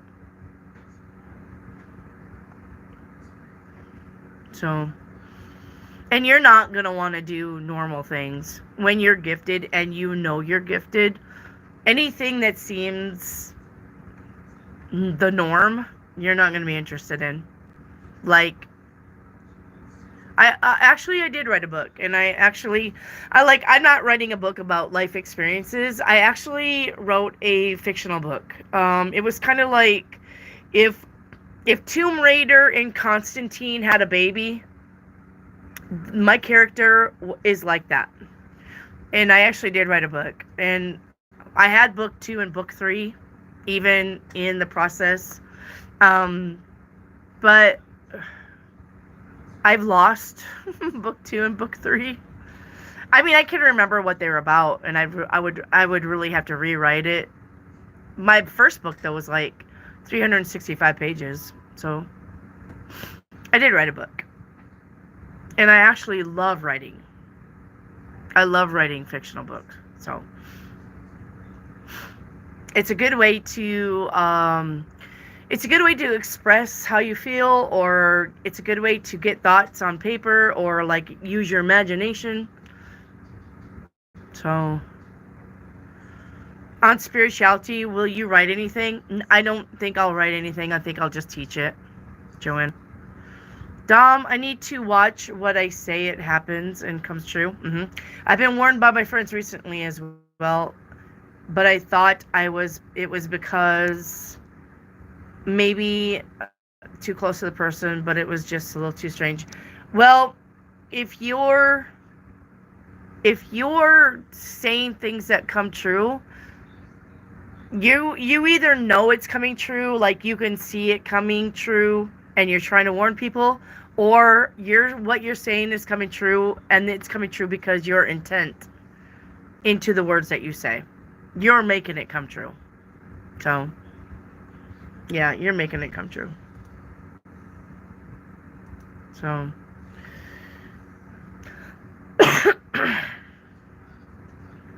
yep.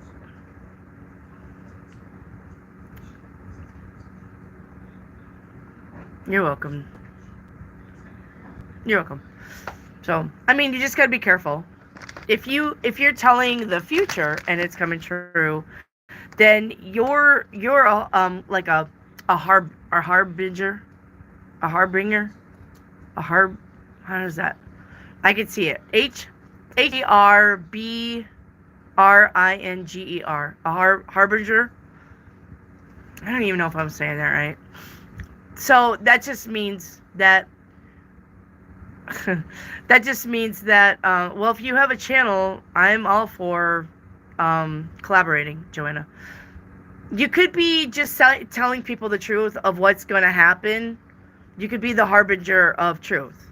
But if you're saying things that you're just saying because you're mad or angry or warning, and you're not getting any information from anything, Dom, you're just like, hey, you better, like, you fuck with me one more time and something's gonna happen to you, and then they go blah, blah, blah, down the steps, then you're making it happen by your intention. So I would be careful either way. Harbinger. Why can't I talk? Yeah, heralding. So I don't know which one. I don't know which way it's coming true, but well, I mean, then you need to be careful. If you're making stuff happen, stop. You can't be wishing bad things on people just because they piss you off. Don't be doing that, because karma is a bitch. Karma's going to be a bitch for that. But if you're like, hey, don't get in the car and go to the store tonight when you feel like you need ice cream, because I kind of sense that you're going to get in a car accident, that's not you creating that. That's just you warning them. Well, it doesn't matter. If you're saying things from a angry point or an angry place, then you're making it happen. So you need to not do that. When you're angry, don't say anything. Don't think anything. When you're angry, just be like, I need to calm down. Musfa, or whatever they say. So, just what I'm saying, Dom.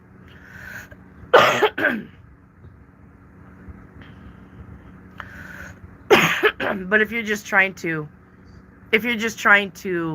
warn somebody because you feel like they're in danger, that's different.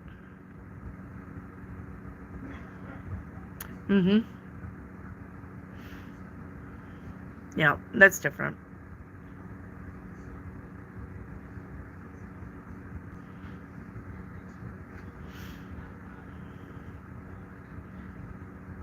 Yeah, well, don't say anything while you're mad. You're gonna have to follow that advice. If you can't say anything nice, don't say anything at all. Yeah, woosha. Yep. I stopped doing that because that happened to me once. So, well, if that's all you know, then that's all you're gonna get. Mateo. I think it's Mateo. Yeah. If pain is all you know, pain is all you're gonna ever have. You're gonna have to turn that around yourself. Yeah, one time I was pregnant with my first child, and I was like way out. Like I was like 7 months along, but everybody said I looked like I was having twins. I was so big. And I wanted to walk to the store and get something. I don't know, I had a craving or something. And I wanted baby daddy to walk with me. And he told me no because he wanted to work on the motorcycle with my brother-in-law. And that pissed me off. And I remember thinking as I was walking to the store by myself, because if something happened, you know, like I'm carrying one baby, but it looks like I'm carrying 3. And if something happened, I wanted somebody to be there, but I still wanted what I wanted because I was having cravings. And he wouldn't go with me. So I decided to walk by myself. But I remember in my mind, I was like, I hope that motorcycle blows up. Well, I didn't get very far, and I thought, you know what, this isn't good. You need to turn around because I could feel pain. And I was like, no, you know, you don't need to be walking anywhere. Like the pain overrode the craving. And I turned around. I got like maybe 3 blocks. And I turned around and I walked back.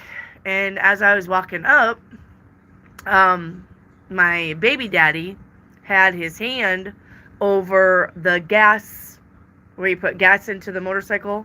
He had his hand over it. And they were just standing there. And when I walked, and I said, what are you doing?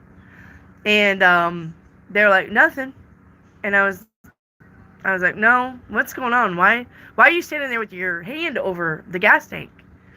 And Jesse, my brother-in-law, said, well, we filled it full of gas, and the gas, when they put the gas jug up, it still trailed down the tank, down the motorcycle, down onto the ground, and to where they put the jug down on the ground. Donald took his cigarette and threw it down, and when he did, it landed in the thing, and they watched the flame follow up the motorcycle and go into the gas tank. And when the flame went into the gas tank, they covered it with his hand.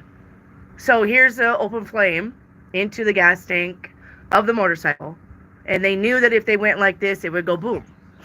And so they had to figure out what the fuck they were doing. So I was like, Jesus, like, you're kidding. And I was like, you know, like, how dumb are you? Why were you even smoking a cigarette, fucking with gas in a gas tank anyway? And so basically what we ended up doing was just like on Lethal Weapon. I actually think that's where we got the idea from. Lethal Weapon was go get a mattress and shove the mattress in front of everybody, fall back with the mattress, and let the motorcycle blow up. And that's actually what they ended up doing. And the motorcycle, boom, it blew the gas tank up and off that motorcycle. So there was no more fixing the motorcycle because they didn't have a gas tank.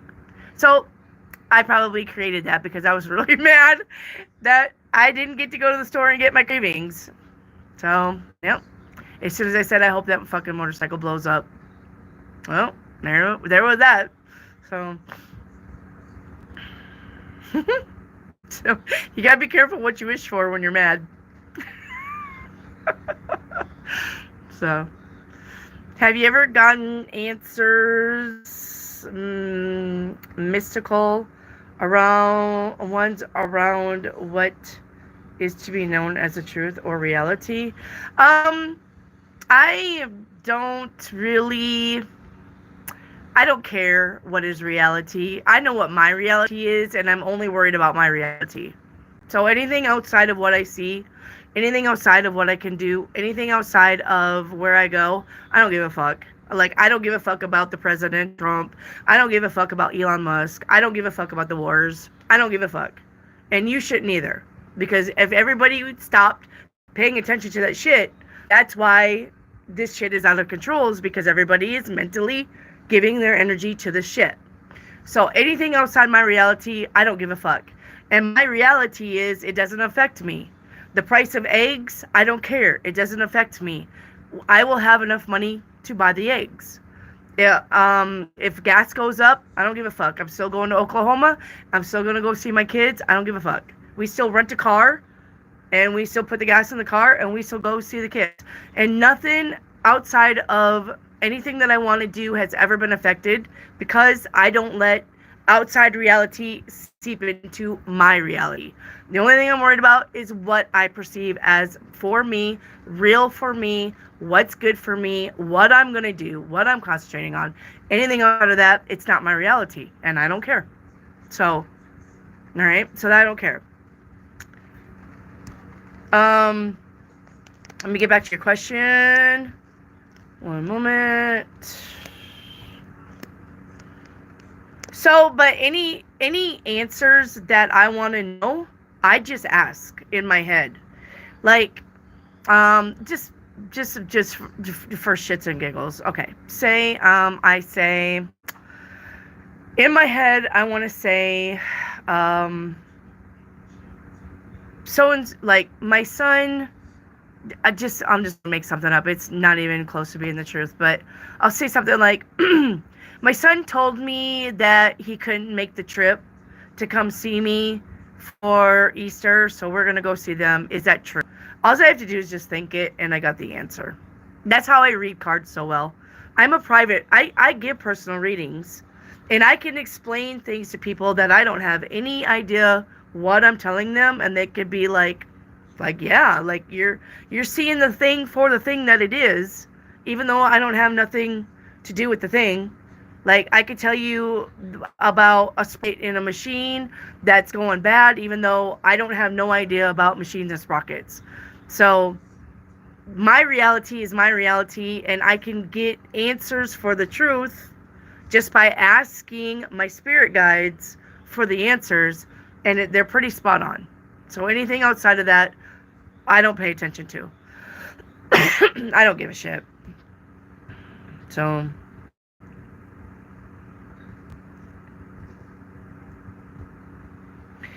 Amber, I did something similar when I was a teen. I woke up one morning wanting my dad's second wife to fall down the stairs, and she did. Yep. I know, but sometimes, like I said, sometimes we gotta be careful what we want. Because even though you wanted that, I'm pretty sure if she would have died, you probably would have felt a little bit bad or sad. So you gotta really be careful what you're manifesting. You know, you gotta be careful with that.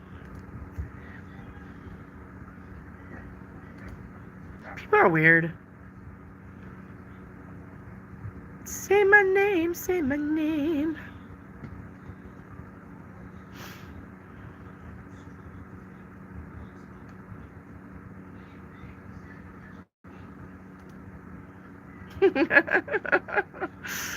Dom, you can say that again. I know people, just the trolls get in here. Can you say my name? Okay, dipshit. I said your name, dumbass. It's dumbass, right? Joanna, do you have to be Zen state to do readings or any kind of state? No, I don't. And you know what? Here's the thing. Here's the thing, and I don't know why. I honestly don't know why.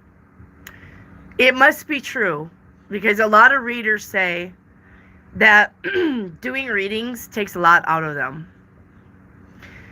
But it doesn't me. And I don't know why. I don't know why. I literally do readings all day and then get on the live and do your guys' readings all night. And I do it for 5 days a week, and I do the readings during the day 5 days a week, 6 days a week, sometimes 7 days a week. Sometimes I have to book people on Sunday to give them a reading.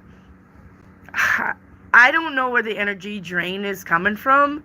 I don't experience it. And I don't know if it's just because I'm high energy. Like maybe I'm ADHD when it comes to tarot readings. I don't know. I just don't feel the drain. I feel the drain more when the planets are doing their shit or when the moon is full. You know, I don't sleep very good on a full moon. I've never slept really, really good on a full moon. And it's because the moon is full and it's, you know, probably playing on my emotions where I'm tired, but I can't sleep. And if I sleep, I'm not sleeping for long. I'm waking up and then I'm thinking and then I'm going back to sleep. There's been some nights where I have like a constant buzz in my head. Like, it's almost like if you're next to a room full of people, but you're like in another room with the door closed and you can just hear the constant chatter, but you really don't know what anything is saying. I do that a lot.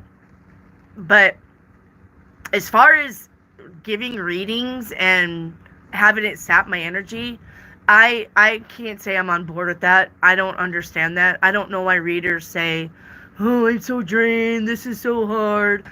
I don't get it. I don't feel the same way. I don't think giving readings is hard.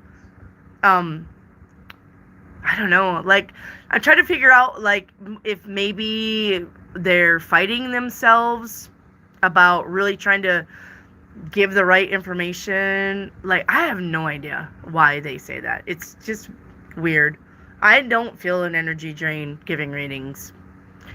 I don't feel an energy drain on anything. But I'm usually high energy, not ADHD energy. Believe me, this house needs to be cleaned and I hate it. I'm not like ADHD or anything like that. I don't know. I just don't have when I want to do something, I just do it and I don't question it. And I don't really think about my energy. I just think about channeling the answers, what I need to channel. But I honestly don't feel drained when I do it. I don't know. I don't know.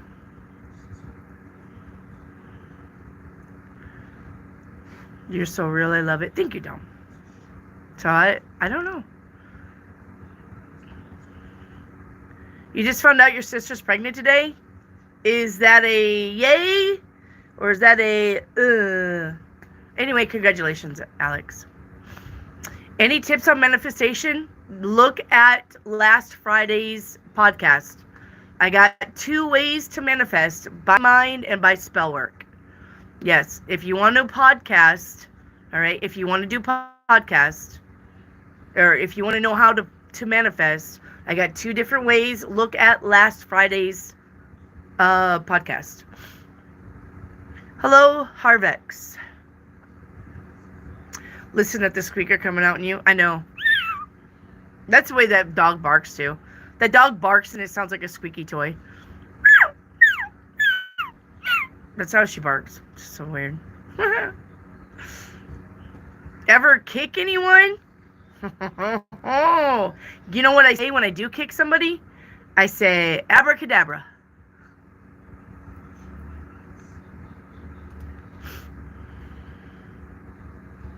Yeah, I got manifestation on the last podcast. So.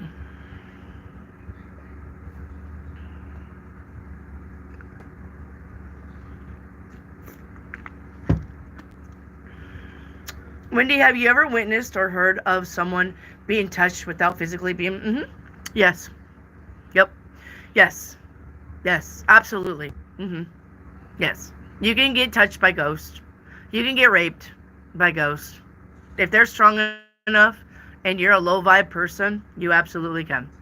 Yes. Mm-hmm.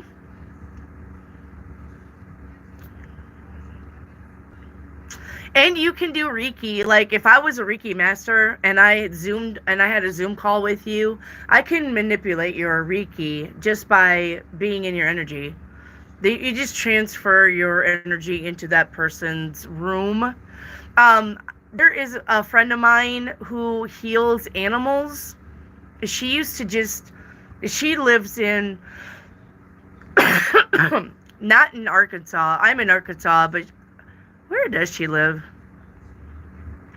Anyway, my German Shepherd used to get ear infections all the time, and I would get a hold of her for her to come into the house and heal my dog's ear, and she could. So, hmm yeah, you can definitely transpose your energy into somebody else's house. When I used to get card readings from other readers, I could feel their energy come into the room.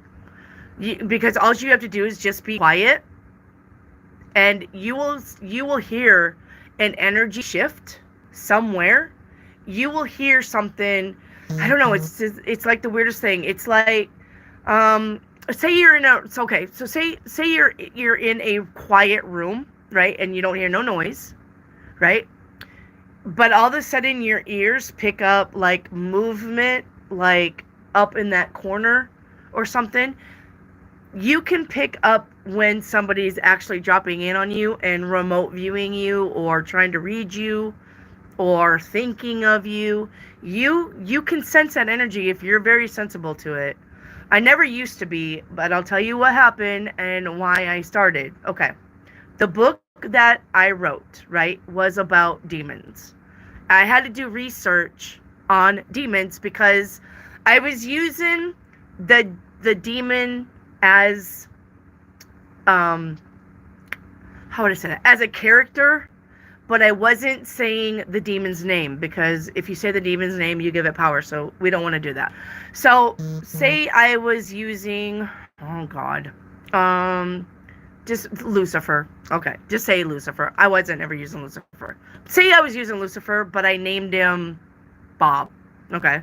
So in my book, Bob was doing this, and I fought Bob and I beat up Bob in my book, right? So, but basically, before I wrote the book, I had to do a lot of research because I wanted to make sure that even though it was fiction, some of the stuff that I wanted to portray to my audience, I kind of didn't want it to be real, not like supernatural, but kind of like supernatural, but more like Constantine, right? And Constantine's book has a lot of truths, even though they don't give you the full truth, but they'll give you a little bit to make it like interesting, and then they'll make up their own shit. There's a reason for that. It's probably to protect anything from really happening, right? So in my research of doing research on demons, remember that everything as above, so below. And when they say that there's 7 levels of heaven, there's also 7 levels of hell. And all of the levels of heaven, where you have your seraphim, your archangels, your angels, your cherub, your seraphim, your blah, blah, blah, blah, all of the levels of angels, hell is the same. Hell has the dukes. Hell has their commanders. Hell has their, and it just goes on and on and on for the levels. And I was deep diving, researching, really studying, really getting a lot of information. And I was by myself, and it was dark like this, and I was in front of my computer, and I was reading. Well, all of a sudden, all of the air got vacuumed out of the room like I was in like an air vac, like you could. I literally heard it. I was reading, and I heard, and it sounded just like that, and it froze, And I was like, because you could feel it. Like, you could feel it in the air. You could feel the static in the air. You could feel the pressure. You could feel like you all of a sudden was in a bubble. And then I heard, Wendy, in my ear. And I got up and got out of my chair. And I was like, whoa, what the fuck? And that was my warning. Now, I don't know if that was a demon warning me, like, sis, like, this is your warning. I'll give you one time, but you better get out of this fucking shit that you're reading. Or I don't know if that was an angel that come in and was like, Wendy, you're not supposed to be down here. You're not supposed to be learning this. Get the fuck out of this. All right? So when I come back, I got out of everything and I thought, okay, I'll give it a break. I'm not doing this somewhere. I'll give it a break. I'm not researching. I got too far. and I cut back on really deep diving into the levels of hell. But with that being said, that is what started my all of a sudden knowing when there was energy getting into my energy, getting into my space, is I could hear it. Like, so even when I was getting readings done by other psychics, I could literally hear them, their energy popping into where I was sitting so that they could read my energy. Like, I could hear it. So yes, when you have energy exchange like that, if you're very susceptible to it, you'll hear it. You'll know very much. So,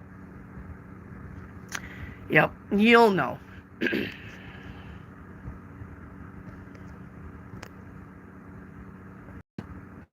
You will know. It's almost like when you get the little goose pimples and the hair standing up. Your body will let you know, for sure, because remember, your body is your biggest organ, right? Your skin is sensitive, your hearing sensitive. So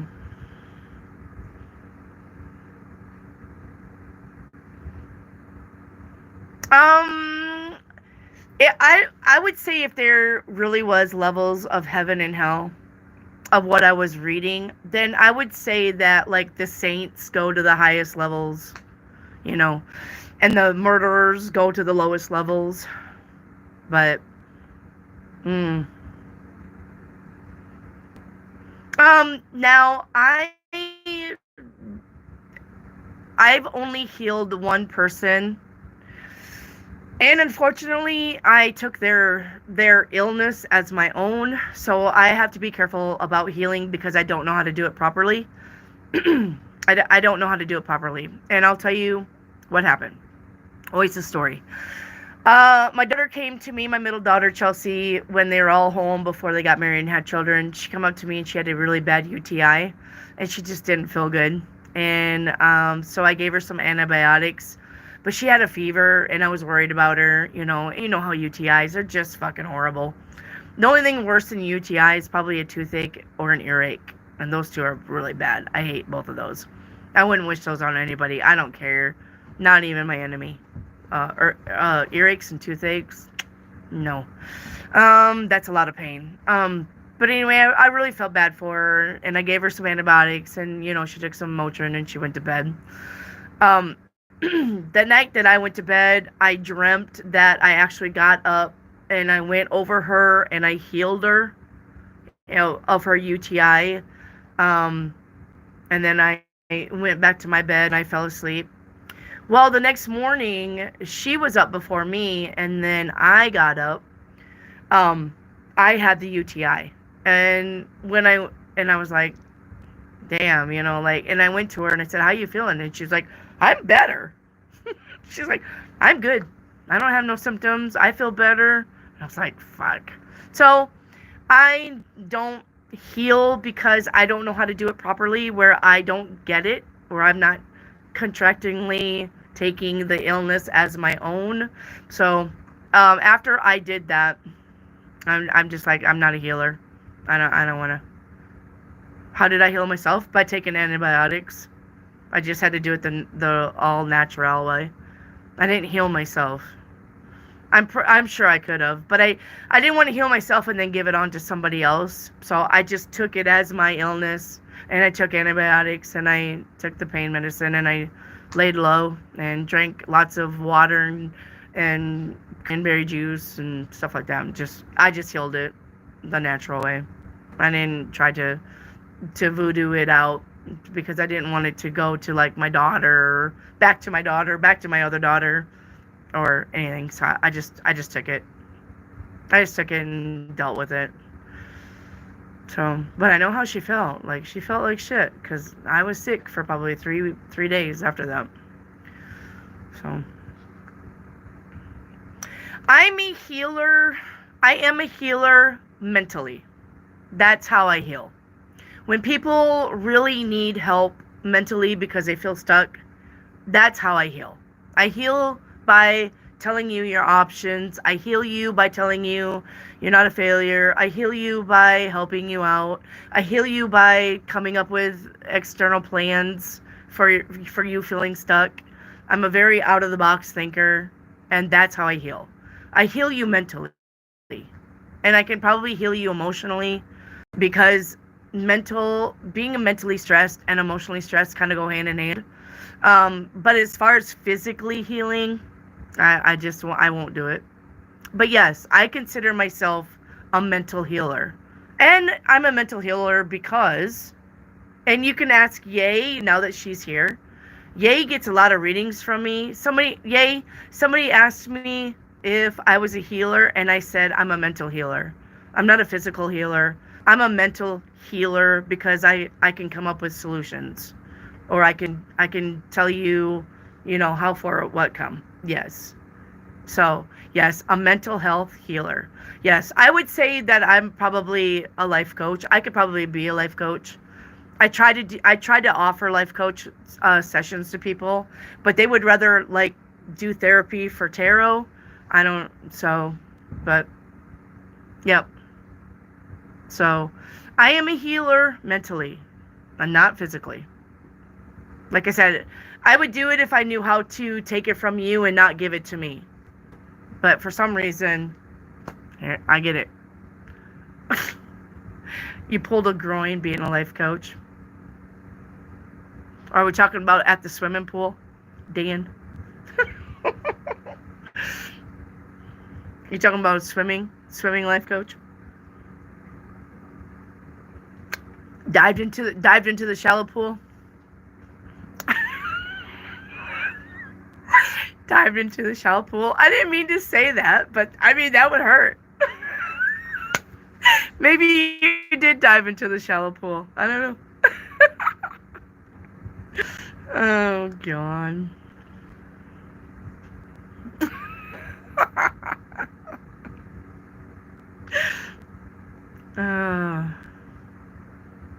See, so yes, even without tarot, I can give you good advice. You know why? Because I'm an out of the box thinker.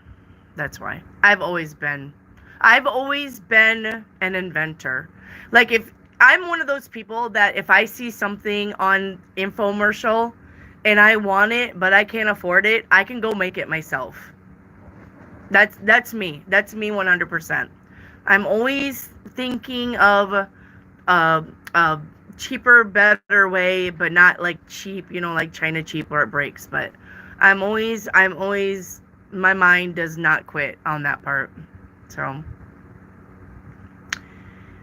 oh, you're fine, Joanne. We got all night. So,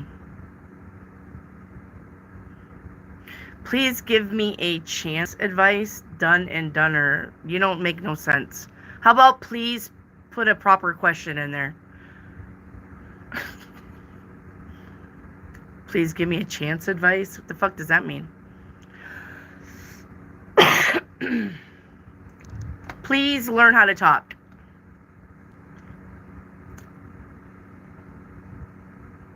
So, hey, Purple.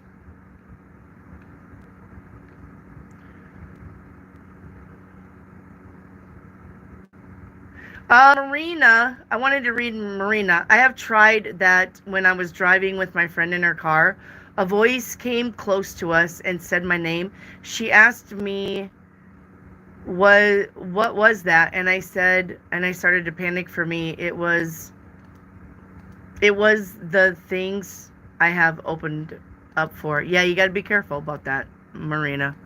You got to be careful what you're opening up yourself to, because remember, listen to me. Remember, okay? Hey, Severides. Remember, what you are pursuing is pursuing you. And I want to place importance on that, because if you are like I used to ghost hunt, if you, whatever you are pursuing is pursuing you. And when you open that door, you can't close it. That's it. That's done. You're done. You're done. You're done. And if you're going to pursue evil things and you see them, they see you too. And that's not a door that you're going to close. Ever. Ever. So if you're out there hunting for aliens and you see one, they see you too. That's why you got to really be careful about opening up your mind. You know how some people say if you open up your mind too much, your brains fall out, blah, blah, blah, whatever, like, fuck off. But sometimes you got to be careful about what you're opening up yourself to. Now, fortunately, since I've played the Ouija board since I was 2 and we did the seances, and I've been open to that style of life where that was norm to me, I can't help that. I mean, that was something that we did as a kid. That's something that I'm used to. That's something that I don't freak out about. But it's something that I don't pursue now. I won't pursue it now. I'm not going to do seances now. I'm not going to play with the Ouija board now because I've seen a lot of shit. So I know that shit is real. I do. I know that I do know that you will start having shit happen around the house.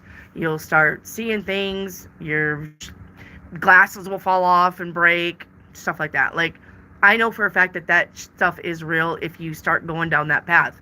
But it's because we were pursuing it that we let it in. So you got to be careful about what you're doing with your energy.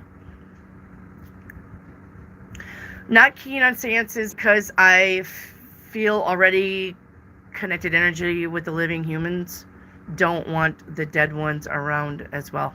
Yeah, there's just not, sometimes there's just not enough space. So, thank you, my friend. And my parents. Okay. Joanne Wendy, what's the correlation of zodiac signs to spirituality? Why 12 signs? Why each sign somehow is connected with reincarnation, and why planets affect our energies? Well, it's because of the stars in the sky, right? Like, you got this big map, right, of the universe, and the stars in the sky, and the planets are in those houses. So if planet Saturn was sitting in the house of Pisces, planet Saturn, the planet of rules, is going to affect a house Pisces of emotions.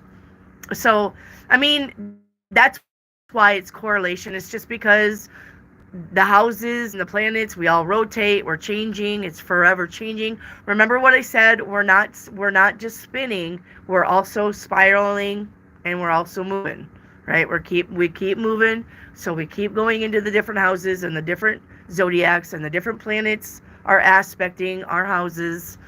So all of that's going to play into what kind of year you're going to have, what kind of 6 months you're going to have. So yes, all right. It does matter. They say Pisces, Scorpio, Scorpio. There's another one that they are the most psychic. You know what? Let me tell you something really weird. Is my birth chart. I've got my birth chart, and I have no planets in any of the psychic houses. I have no planets.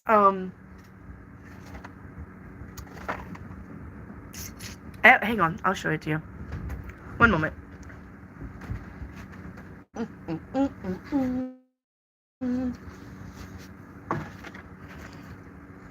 If you guys know your birth chart, that would be very helpful to you. Just to let you know, if there's any way you could do your birth chart, you got to know what time you're born. If you can do your birth chart, you really need to look into that. because that's going to explain a lot. Here's my birth chart. I got my birth chart right here. I have no planets in Gemini, Aries, Pisces, Scorpio, or Leo. And I do believe Pisces and Scorpio are two of the most psychic signs. So, most of my planets are in Capricorn and Sagittarius. I got I got Mercury and Venus in Capricorn. And I got Mars, Jupiter, and Neptune in Sagittarius. My Uranus is in Libra. My Pluto is in Virgo. My Saturn is in Taurus. And then my Sun, my Rising, and my North Node are all in Aquarius. So I got nothing in Gemini, Aries, Pisces, Scorpio, or Leo. I got nothing in there. So I have no idea. Unless it's just at Aquarius. Because I am Aquarius, Rising, and Sun. So maybe that's why. In Cancer. Cancer's probably the other one that's probably psychic. I don't know. All the water signs. I kind of didn't feel like it was Cancer. But my moon is Cancer. So I kind of tell everybody, like, I got the best. I got the best of the best. Like, my sun in my ascension is Aquarius, which is very intellect. But my moon is Cancer, and that's very emotional. So I've got the best of both worlds. How big is your wall behind me? Well, I mean, the wall goes this way about 12, 16 feet, but 6 feet tall. This is 6 feet. Moon in Cancer, yeah. So, almost. That's the background that used to twinkle, but I'm taking that background down. I think I'm taking that background down. I don't know. I kind of want just a basic background back there because of the neat stuff I'm putting up. Wait till you guys see my setup. It's gonna be so cool. So I was cleaning up today, so kind of moved some stuff around. I don't have anything. I used to have some shelves right here next to me where all my cards are, but now it's sitting over there. I got a lot of stuff to do, so yep, this is where the setup is going to be. You're going to see this, but it's going to be all covered. Will that neon sign be big enough? Yeah, it's going to be back there, so yeah. Yep. Yeah, I may have to move forward a little bit. I don't know, like, but also I'm going to be on the computer, so it's not going to, this is the phone, and I'm actually going to start doing my lives from the computer. So it's going to be probably a whole different ball game. Like, you may see less of this way and more of this way. I don't know. I'm going to have to play around on that computer. When I got my birth chart, my mentor told me I was a witch, in my last life because of my South Node in Scorpio. Yep. Yeah. I just read something about Aquarius. February 6th, Aquariuses are witches by blood. So, that's true? Is purple okay? I don't know what happened to purple. Where's purple?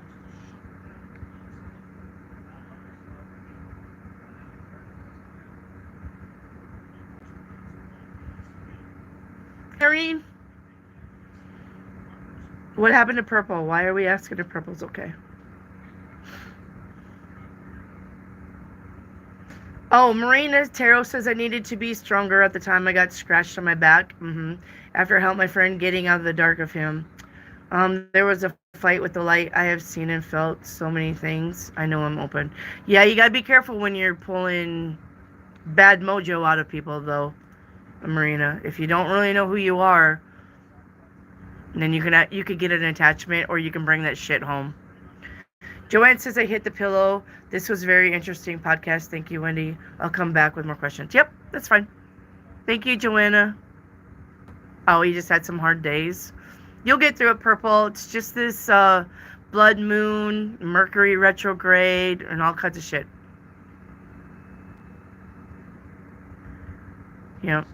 Oh, you was asking me, is Purple. I understand now. Yeah, there's a purple butterfly. I was like, what's going on with purple? So, Aquarius sun, Cappy rising, and Leo moon. You're all about that money and being innovative with it and being a little bit of a show off. Tina Lee, does using pendulums bring in bad stuff? Nope. Nope. Your pendulum is actually kind of vanilla as far as reading psychically. So, a pendulum is literally about you. You are controlling the pendulum. The pendulum isn't like a thing that's its own little thing like the planchette on a Ouija board. You actually are the pendulum. The pendulum's just picking up on your energy. So it's very vanilla. So yeah, I don't use pendulum. I don't trust the pendulum.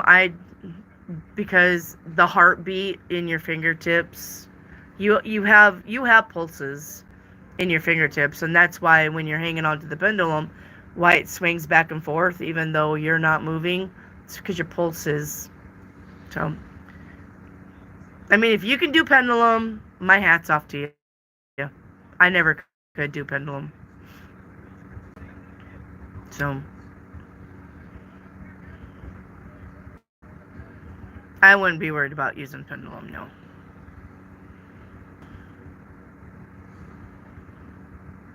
So yay.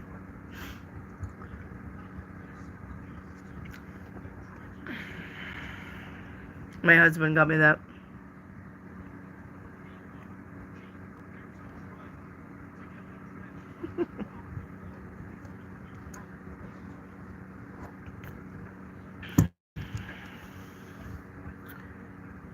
Okay, but double check the image, Wendy. I will. Yay, I will. Marina, there is some crazy energies around at the moment. I feel them with the full moon, always making my energies tingle. Mm-hmm. You're probably very susceptible to that. We was just talking about that. How when I used to get a reading from other psychics, I could feel their energy come into the room, and I would know that they were looking at me or reading me.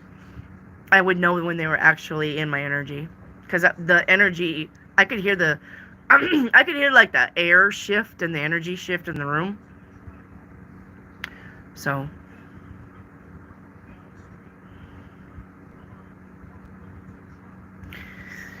purple at Wendy, Leo and planets. How does it work? What do you mean?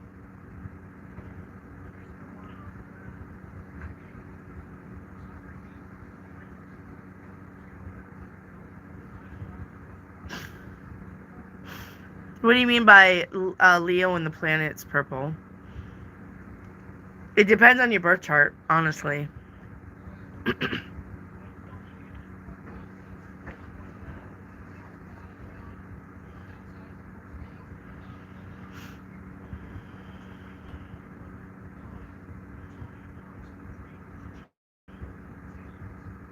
Oh my god. There's another troll. Samuel, you're so funny. I bet you lick windows and eat crayons.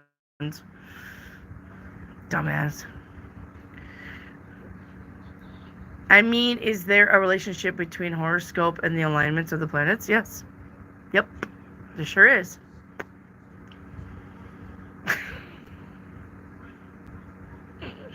This is so funny. Yes, there is a correlation between planets and your zodiac sign. Yes.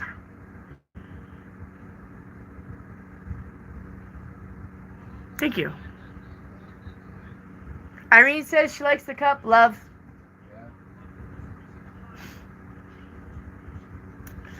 I tend to do dream premonitions, but lately can't sleep properly and have snippets of dreams. Yeah, it's like I'm telling you, it's because of the eclipse. Rare. You'll get back on track. You're gonna get back. I can't sleep with the full moon. I've never been able to sleep with the full moon. I'm a Leo, so what does that tell me? Purple, you've got to look at your birth chart. I don't have access to your birth chart, babe.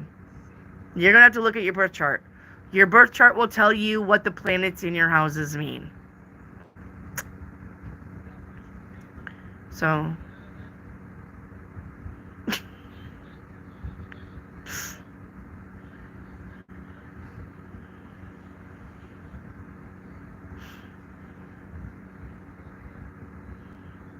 yeah, you gotta look at your birth chart.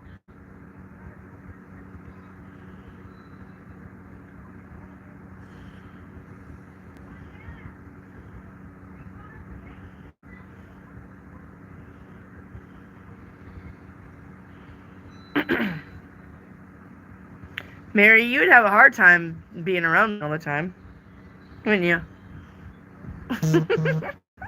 You'd be like, damn it, I gotta go to the bathroom again. You're welcome, doctor.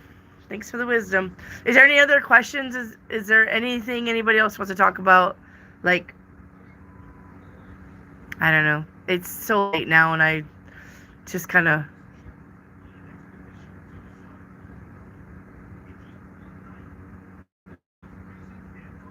Sorry I'm late to the live. I just woke up. You're fine, Rick. You don't have to worry. Best entertainment ever. Thank you, Mary.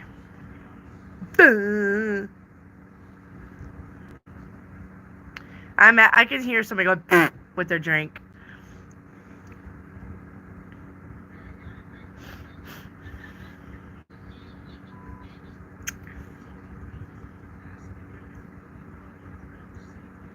Part of the pride. That's right.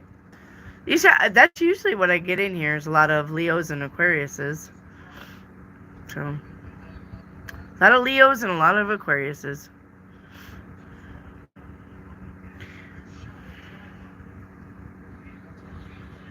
There's a lightning, love. Got a storm coming in. Aqua in the house. Yep, me too. Me too. Let's look at the weather, shall we? Let's look at the weather. Let me see what's going on with the weather. Let's see here. Let me tell you guys what your weather is. I just had some lightning off of my window to the southeast. Yep.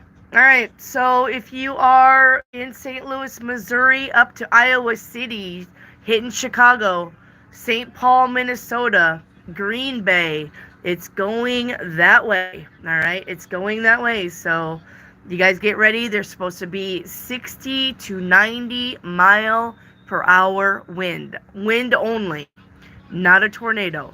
They are expecting some tornadoes off of some pop-up showers. That's going to be in Illinois and Wisconsin. When it comes up into Illinois and Wisconsin, they are thinking that Illinois is going to be the big hot spot for tornadoes. So if you have anybody in Illinois, if you know of anybody in Illinois, please let them know. All right, they got a big storm coming. It's hitting St. Louis, Missouri right now, up into Iowa City, St. Paul, Minnesota. The tail end is in Mitchell, South Dakota. So if you are there, all right, 24 hours with the moon. It's just gonna be a shit show, basically, Irene. It's a blood moon, all right, probably happening as we speak. I don't know. I can't remember what times they said. A blood moon with Mercury retrograde at the same time. So, blood moon says you can move forward on your goals, but Mercury retrograde says there's going to be some stops along the way. You just keep going. All right, you just got to keep going. Tina Lee, did you see my question? I did not. One moment. Let me get back. Hang on, Tina Lee. Hang on, guys. Let's look at the weather. Do you think different blood types are sensitive to things? I'm Rh negative and experience a lot of paranormal stuff. Yes. And they've been proving that different blood types actually go to like Christ and Cain and Abel. And so, yes, I do think that different blood types would help you see different stuff paranormally. Yes. Mary Hopkins, did you see my question? Hang on, Mary.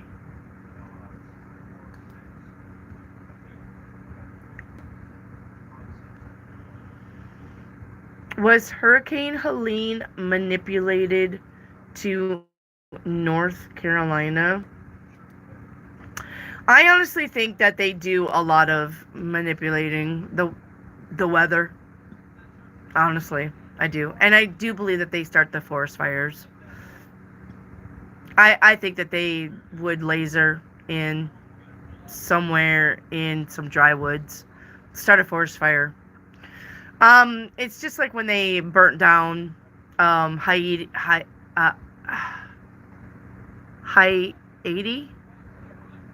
in Hawaii. They're burning down places so that people move there so the government can take it over. And a lot of these places, they're trying to start smart cities now.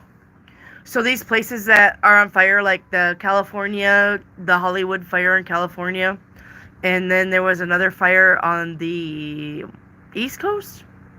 They're trying to put in smart cities, guys. So, yeah, the LA fire. Yeah, they're trying to put it in the smart cities. They want you to live in a smart city so they control you. It's literally going to be like the Hunger Games. So,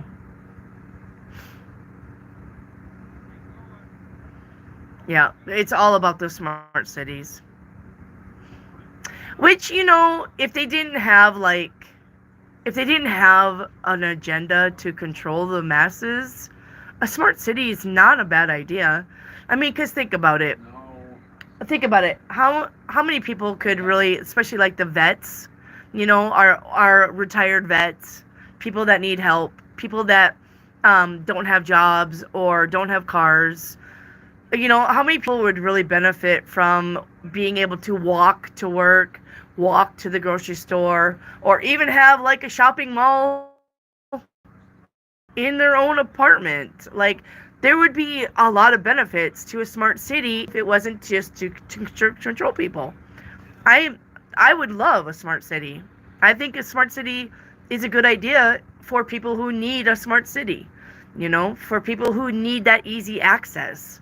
But just to, control people, and no, then I can't do it. I'm not on board with that. So, I can't be on board with that. Smart cities is a good idea for people who need it. It really is. And they should, I don't know, like, if they can stick billions and billions and billions of dollars into making a smart city, then why can't they just do that with these, like San Francisco, where all of the shit is, or even Los Angeles now. Los Angeles is not a pretty place to be like it used to be. All of the, or like Chicago or Detroit, where everybody's on the streets now. Like, why can't they start sticking the money there and start saving those people instead of trying to build these smart cities? It's just redundant to me. So, just redundant. That's exactly what they should be doing, is saving these people that are already on the street instead of trying to do smart cities. Crazy.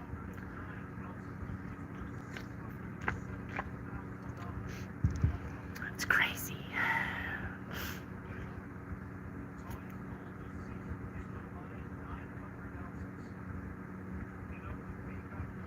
Raytheon is where in the South Pole? I don't know. Yay, did you hear about Raytheon being in the South Pole? Yeah, Raytheon.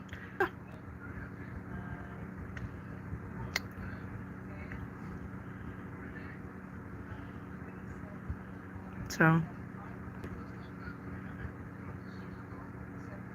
I don't know about no South Pole. Yeah, I've never heard about Raytheon being in the South Pole, but yeah, I wouldn't be surprised, no.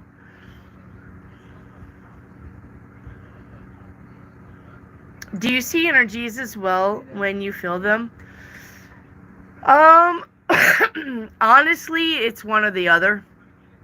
I don't know why, Marina. It's either I'm seeing them and I don't feel them, or I feel them and then I don't see them. I never get both. And like if I see a shadow dart or if I see an orb, I never feel it. I just see it and I'm like, oh, okay. There it is, and then it's gone and I never feel it. Or if I feel an energy around me, I don't see it. I just feel it. I never get both. I don't know why though. I mean, it's kind of weird, so.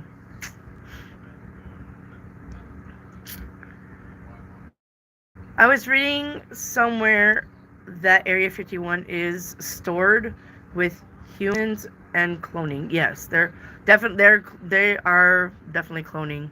They got the cloning down. So, like, cloning is like saying Apple Watches. You know, it's just now something of the past. It's not even new anymore. They've been cloning. They've been cloning since, I think they said the 60s. So. Hey.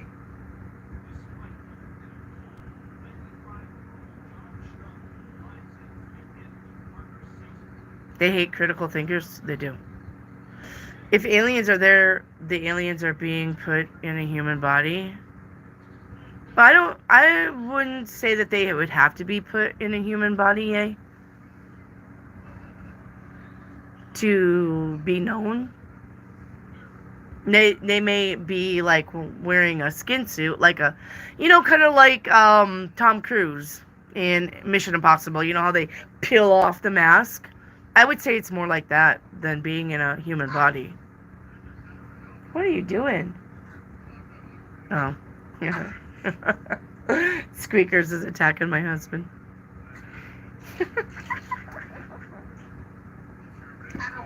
Yeah. Golly, she's mean. Yeah. Yeah. Do they do that? Yes. They do that. Yep. Oh, yeah. Your President Biden really wasn't Biden. I heard that President Biden was played by Jim Carrey half the time and that Woods guy half the time. That was your President Biden. That was somebody else in a skin suit.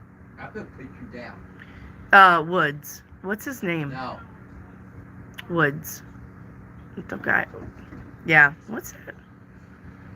No, Joe wasn't Joe. Yep. No. They killed Joe Biden a long time ago. Yep. They killed Joe Biden a long time ago for acts against humanity. So.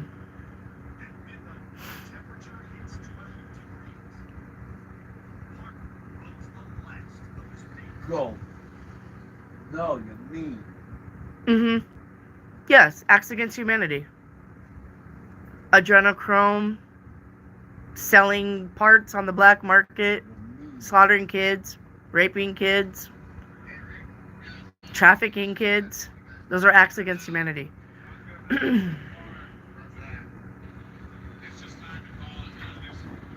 So, Aiden, get the fuck off my channel.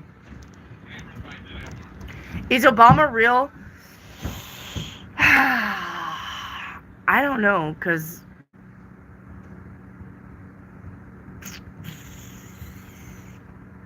I don't know if Obama's real.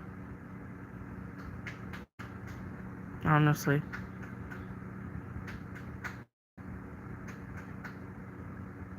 That's why you don't see a lot of these actors no more. How is Baby Trip? I got to pick up Baby Trip today, Irene. And we went by the store and we got him pizza and cookies, because that's his thing now. He knows when Grandma's picking him up, he's getting pizza and cookies.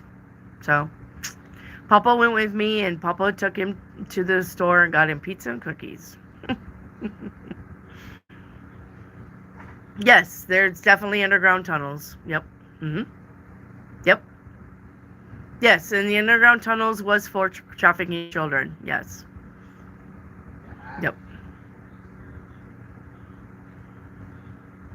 Yep. The underground tunnels was real. Yep. When they blocked off the White House, do you guys remember that? When they blocked off the White House and they were saying Biden was in the White House? Biden wasn't in the White House. Biden was in a fake White House. There was nobody in the White House because Obama did rituals in the White House, trafficking children and slaughtering children. They literally had to go into the White House and clean all that shit up. That's why the White House was boarded up a lot when Biden was in the White House, wink wink, and they was doing all the construction, wink wink. It's because Obama and Clinton was slaughtering children in the White House. So, the rituals are real. Yep. Why the White House specifically? Well, I mean, because Obama and Clinton was there. That was Obama's and Clinton's house, and they want to soil every fucking thing that they touch to the devil, to Lucifer. They are literally Antichrist children, so they're going to fuck everything that they can and give it over to Lucifer. So they did do that shit underground. Is Trump doing the same thing as the others? No, Trump is not like that. No, guys. No. That's why Trump was going after Hillary Clinton, and that's why Trump was telling you those things. He was literally spelling it out for you without spelling it out for you, what they were doing.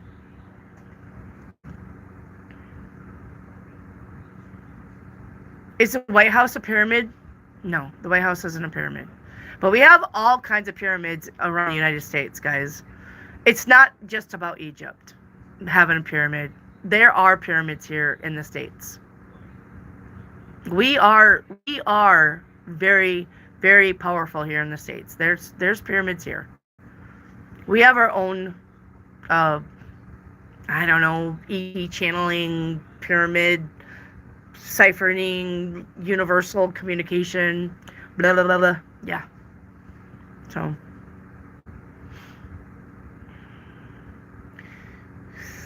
Yeah. But they were slandering Trump as a child molester as well, so I got confused with his dirty laundry. Yeah. Well, I mean, of course they're gonna. Of course they're gonna. They're gonna tell you that Trump went to the islands, Pedo Island, and he did one time, and he will tell you, he went to the island one time, but he went to the main island.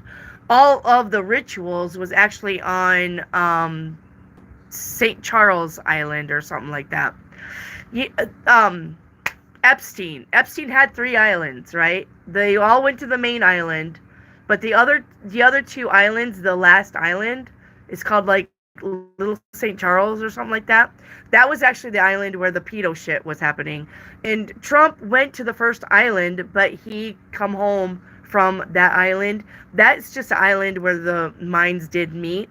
But like people like P. Diddy and shit like that, they actually went to the other 2 islands to have their fun. Trump never did go to the other 2 islands.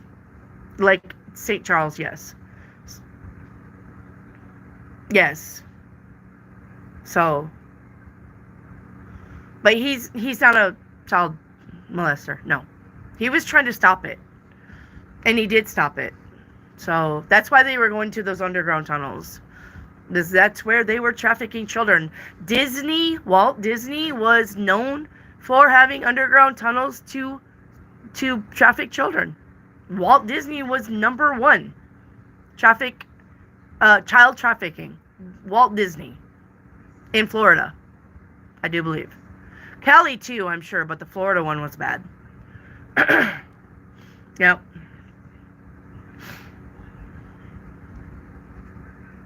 Yeah, I would never go to Disney. Nope.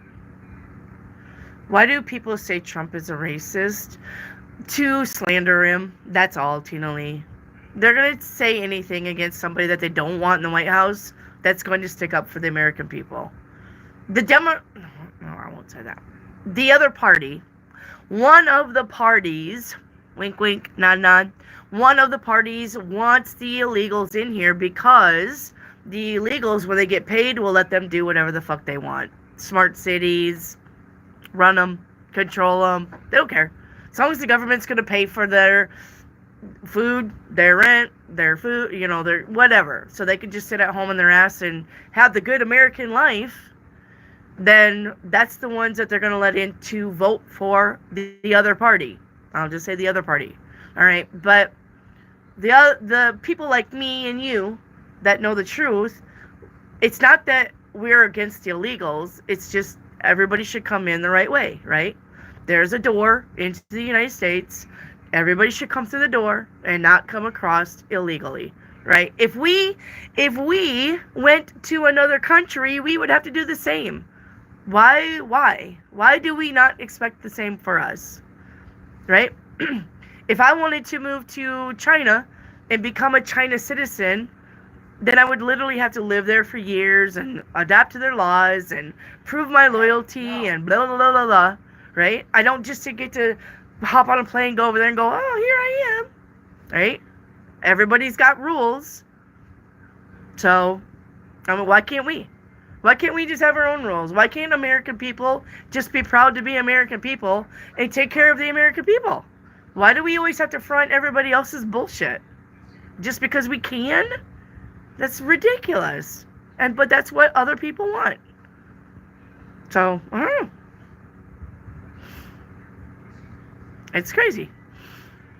We shouldn't be backing anybody but our own people. We're so worried about what's going on in Pakistan, but yet we got all of these people on the streets dying of drug overdose and homeless, and they're all vets. Why are we not taking care of our own people? Why are we sending money overseas to take care of them? It's just ridiculous. I'm not saying I don't want people here. I'm saying that they can just come in legally like everything else. That's what I'm saying. And that's what everybody's saying. But when we say that we're racist. So, I don't know. I don't get it.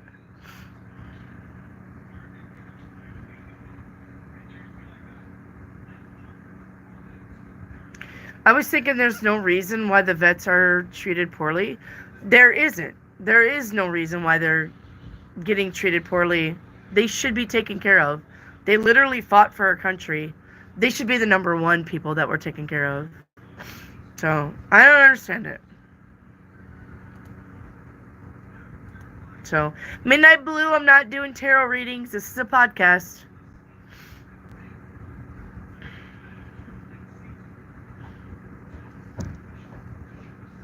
Yeah, we should be taking care of our own people. The elderly, the veterans, the children.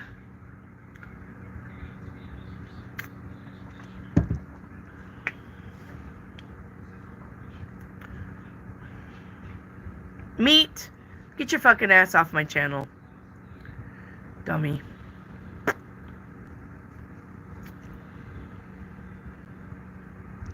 Some people.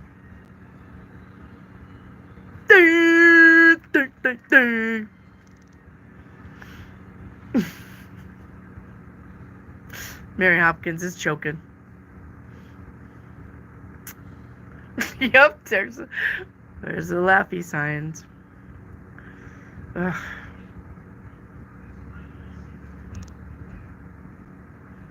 Come here. Come here. Come here, you want to say hi? Come here. You better know it. Oh, I do. I do. Hello, Gwen. We're not doing readings today, Gwen. We're just doing the podcast. Say hi. My name is Squeakers. My name is Squeaks. Squeakers. What are you doing? Do you have a cat? I do. My cat went outside though, and I haven't seen it. And she's fixing to have babies, so I hope she makes it home. Because it's storming, and animals are really known to have babies during a storm. If she doesn't come home. So. Yeah, this is Squeakers. This is my Squeakers. This is my Squeakers.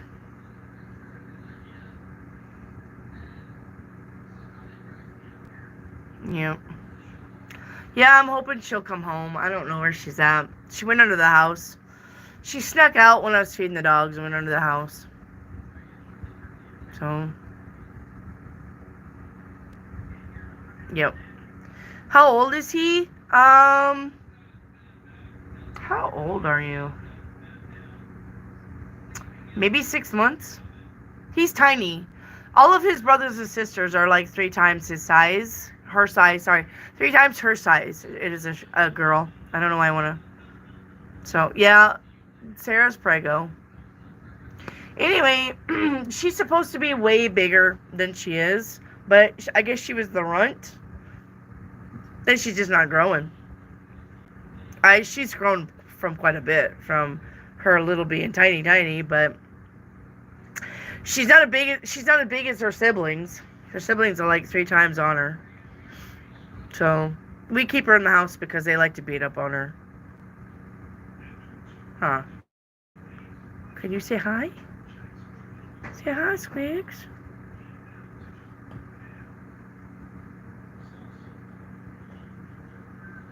So.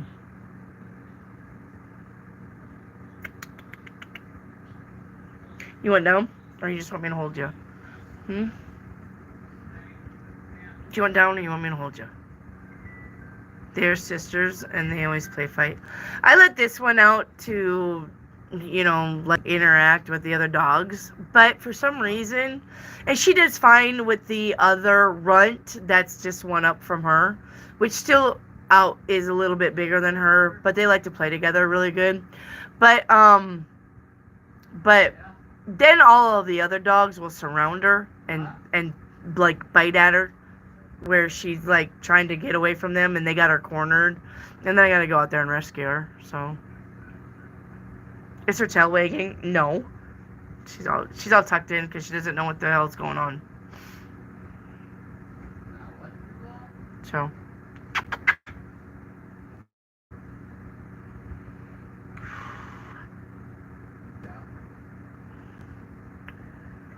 So then I can hear her going, because she sounds like a squeaky toy when she barks, so I can hear her outside doing her little, see, she's looking at me. She knows. That's what she sounds like when she barks. So then that's what I listen for, and I'm like, oh yeah, they're picking at little squeaks, and then I go out there and get her. So, yeah, she literally does sound like a squeak toy. Do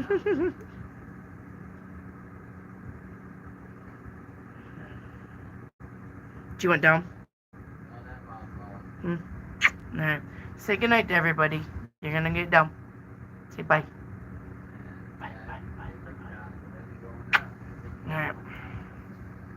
Ooh, there you go. There you go, Squeakers.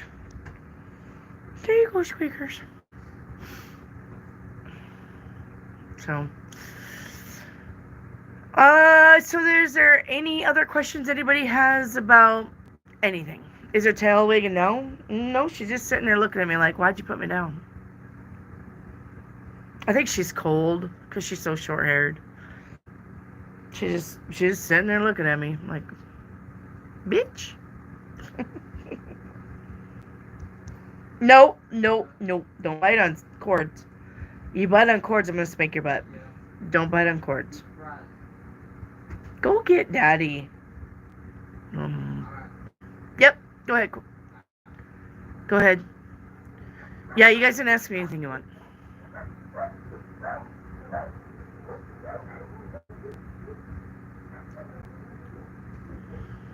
What do you predict to be the biggest bang before 2025 ends? What do you mean the biggest bang?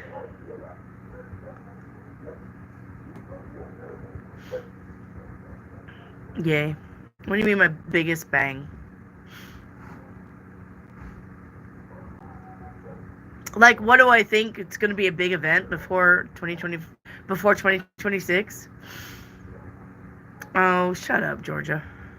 Bang, bang. Nope. Wrong. That's only in your house. That's only in your bedroom. I'm going to say aliens. Something about aliens. I'm going to say aliens. Yeah, I'm gonna say probably an alien attack or something weather related that's major. So that's what I think. Yeah, I think that's what I think. So yeah, I think they're going to stage an alien attack. Or something about the weather taking out, like, Japan. Something like that. So.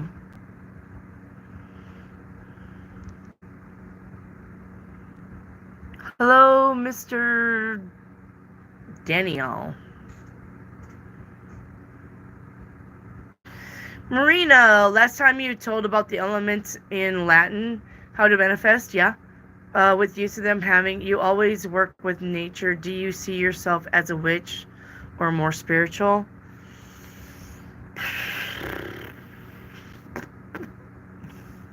You know, I just never have called myself a witch.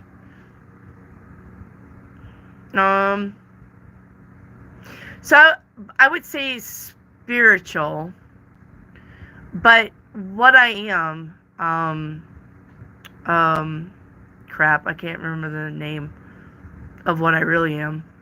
It's not a witch, and it's not like a spiritual guru or nothing like that. I have a name. The fuck was it? Somebody told me what my name was.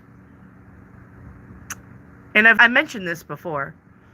Isn't witch and spiritual together? I mean, yeah, it's like the two sides of the same coin. Witches are spiritual. Whether you're going to use that for good or bad, yes. So.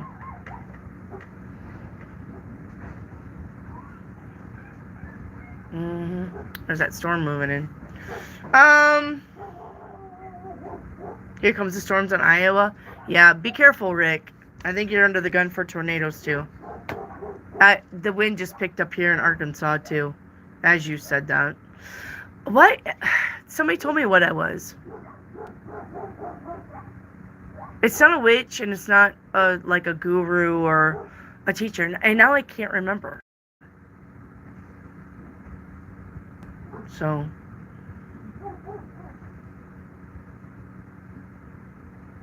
Where are you at, Rick? Are you by Iowa City? I see myself as an eclectic gray witch. I'm definitely a gray witch. I would see myself as a gray. Definitely not fully white. I used to call myself a gray witch. And what that means, guys, is that we're not all love and light, but we're not all doom and gloom. Like we have a middle line. Like we'll give you what you deserve. Like karma, if karma is meant to get you, we'll give karma a push. That's a gray witch. So that's a gray witch. But I'm not a gray. The fuck am I? Gosh damn it. I don't know. I haven't used the term for so long and I forgot what I call myself. I'll get it. So I'll get it. You're about 30 minutes from Iowa City to the north? Because if you're to the north, you're supposed to be getting tornadoes tonight. Wendy, I do believe there are vampires in Arizona. I dreamed of them. Do you believe it? Yes. Absolutely. Yes. I've always said to my people, there are vampires. Yes. And there are werewolves. Yes. They are real. There are vampires in New Orleans. I went down a rabbit hole looking at manifests from ships from across seas, and a lot of the vampires went to New Orleans. And I do believe, I don't know about Arizona, but I definitely know that there's 4 families of vampires that live in the mountains of Wyoming. Yes, I definitely 100% believe. Yep. No, Yep. Yeah, you're fixing to get it, Rick. Be careful. You're fixing to get it, Rick. No. So, yep. I have a video, guys, in my post that talks about the vampires in New Orleans. There is a video in my post that talks about people that have seen true vampires in New Orleans. There, it is in my community post section.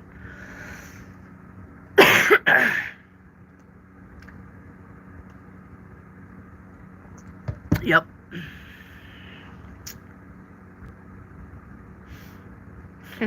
Hell's breaking loose in Iowa.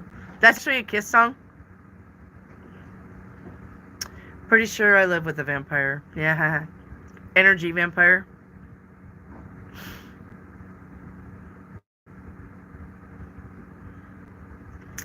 But I think you are a eclectic witch as well, not following one path but work with what's drawn to you. Yes. Yep. I really went to visit New Orleans. Me too. I do. I want to visit New Orleans. Something tells me, though, that I need to be very careful if I go visit New Orleans. Like, they're going to be looking at my energy.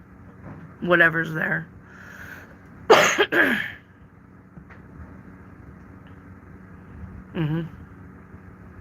Damn, I wish I could remember what I was. Or what I am. It's somebody who... Mary or Irene. We talked about this before. Remember when I said that I can work with both dark and light and bring them together, and that's what I was. Something like I'm like a transmute, or I'm a transformer. More than meets the eye. Do you remember Mary Hopkins or Irene? Well, one of you should know what I'm talking about. Remember, because I think one of you looked out and said, whoa, I don't want to work with you. And I was like, no, it's not like that. I'm just a person that can take the light and the dark and put it together and make it work. But I can't remember the term that I used. So,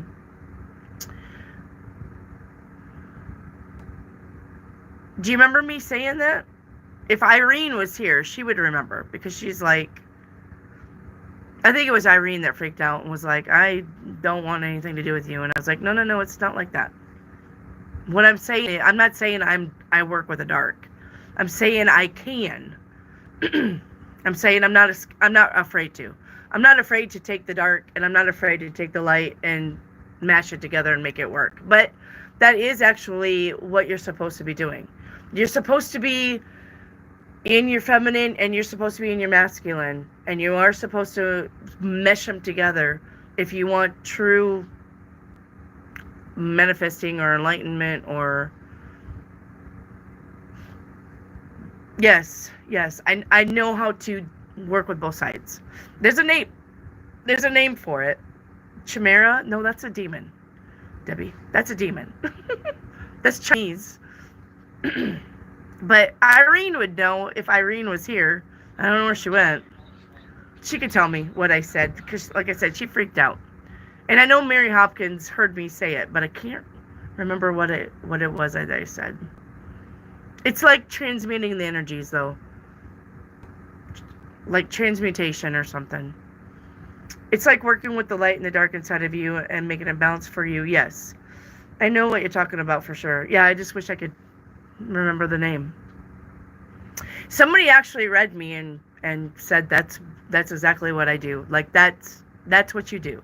They didn't say I was a witch. They didn't say you're spiritual. They didn't say, they just said that you're able to actually make that shit come together and work for you, and make it work for you, like mixing, I don't know, battery acid and coke, I don't know, whatever. But I wish I could remember. It's something like transmute or transpose.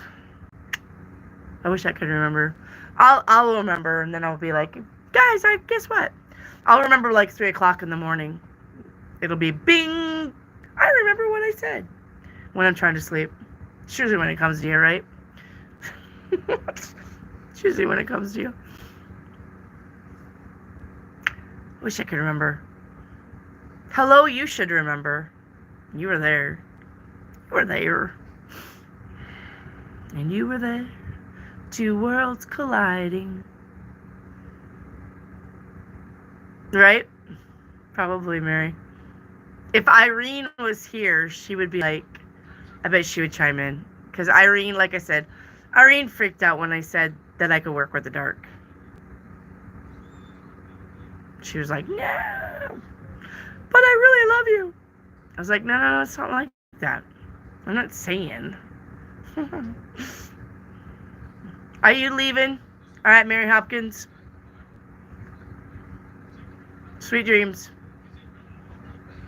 Yeah, we're probably gonna get off here too in a little bit.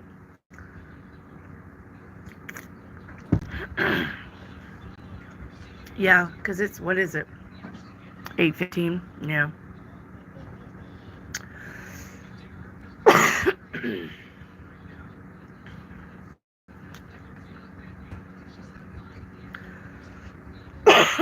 Damn it. There's off. Anyway, are you guys do you guys have any more questions, or should we wrap this up? Are you guys good to go? Nope. There's Marina. I got no problem calling myself a witch. Yeah, I know. It's not a negative thing. Nope, it's not. To work with nature and balance. Yep. And the light and the dark. Yep. People judge you. Well, people are judging you anyway. Right? People are going to judge you anyway. I could say I identify as a pickle. I'm going to be judged. So, well, I mean, what the fuck? Right? So, I don't know. I love pickles. Most people do. So, I mean, you can identify as anything anymore. Beautiful pickle. That's the shirt I need to make right there. Beautiful pickle. I gotta get with Sawa. I gotta do beautiful pickle. Sawa's helping me make shirts and keychains. So one of them's gotta be beautiful pickle. I gotta put that on there. Beautiful pickle. I have a lot of shirt ideas that I've gotten throughout all of my lives. Somebody, there used to be a mod that used to call me Spud's Guru, because we was talking about how much we liked potatoes, and I said I can eat a potato any way you can make a potato. So she's like, we're gonna start calling you Spud's Guru. So that's actually one of the shirts I want to make, Spud's Guru. So, beautiful pickle. It's gonna be one. Hey Dakota, what's up? The storm is there. You be careful, honey. I subscribe to you. Well, thank you. Thank you, Dakota. Thank you so much.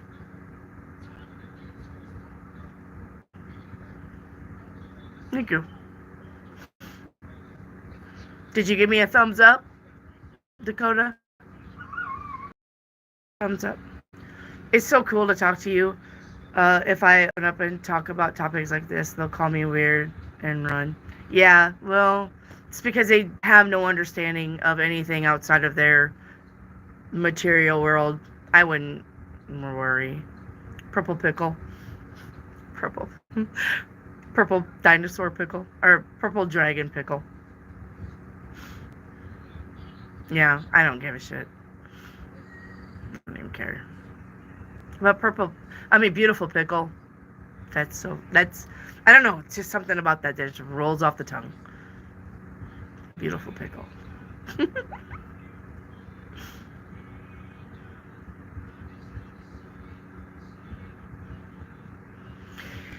But anyway, Dakota, you kind of come in at the wrong time because I think we're trying to wrap up here. Might as well tell them you're a beautiful purple pickle. Who's a purple dragon? I'm a purple dragon that identifies as a purple pickle that identifies as a human. Anyway, Dakota, welcome to the channel. We do podcasts every Friday. And Monday or Sunday through Thursday, we do free tarot readings. So if that's something that you're interested in, come on in and check it out. If you don't know what a tarot reading is, well, you need to come check me out on Sunday. But who identifies as a gray witch? Who identifies as a trans neuter? I don't know. But anyway, who identify, like, it's a whole shirt. It's gonna be like a whole front of a shirt. It's gonna start out, I'm a something something that identifies as a something something that identifies as a something something that identifies as a something something that identifies as something something. Like, it's gonna just like be a whole continuous line and then at the end that identifies as a cell. Something. You make me smile and laugh so much. Thank you. You are my favorite in here. Just wanted to let you know. And yes, we all have a sisterhood right here. Yes, with you. And I thank you. Oh, yeah, Marina, anytime, baby. Anytime. Yep. Yeah, I know. I'm going to start some merch. Yes, I got to start some merch. Not only that, but I would like to also send merch, like, as gifts. I think that would be pretty cool. Like, maybe with some tarot cards. By the way, I am going to make my own tarot cards. I'm going to make my own tarot cards. I'm already on that path of making my own tarot cards. So, yeah. So, yeah. I don't know if they're really going to be tarot. They'll probably more oracle, but they're not going to be like a soft oracle. Not like, you're going to meet the love of your life today. Not nothing like that. It's just going to be like very blunt. Yeah. Yeah. We're just talking about making cards. Yep. The beautiful pickle. Yep. I got to do the beautiful pickle. Got to do that. So. Yeah, it's got to be, because I can't stand sugar-coated cards. I cannot. There's a lot of cards that are like, oh, these are so awesome, but the message is like, you can, all the time, and it's like, no, people don't need to, I mean, not that people don't need to hear, you can do it, but not everybody's going to feel like they can do it every day, and to just go, you can do it, on days where people are just like, I am so confused. That's not what they need to hear. What they need to hear is, let's go back to the beginning. Let's figure out where we went wrong. Let's see what we need to do to fix this. And those are the cards that people need. They don't need the, it's all sunshine rainbows. They just don't need it. So, Wendy's Hard Truth. Wendy's Hard Truth Lemonade.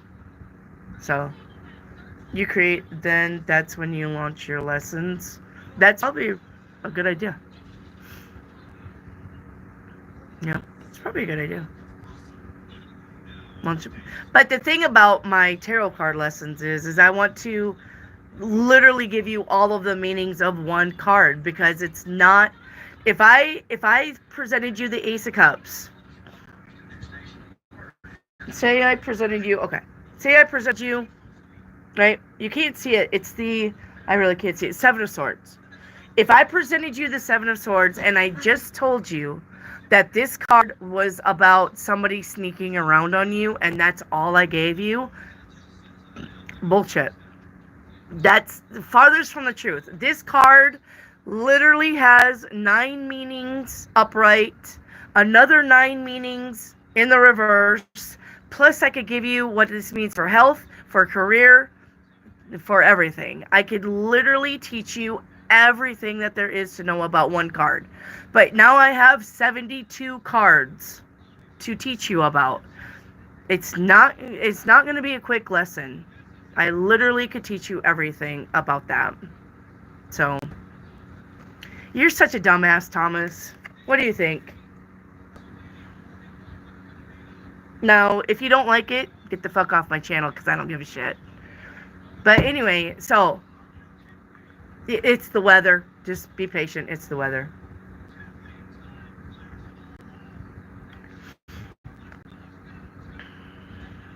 Tell me when you're...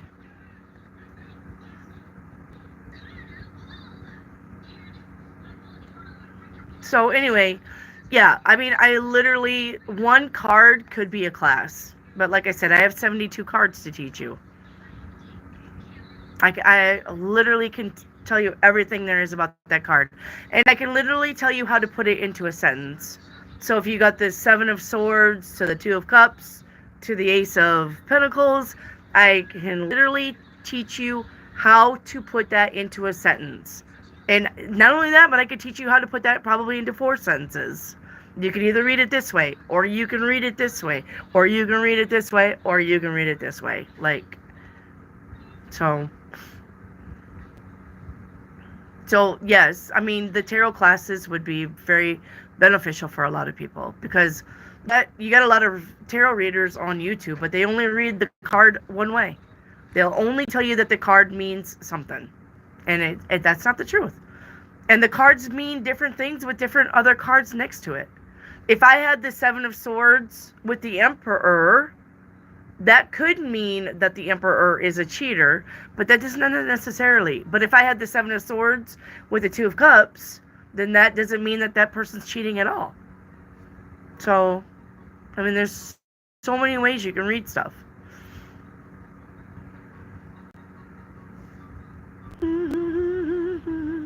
So,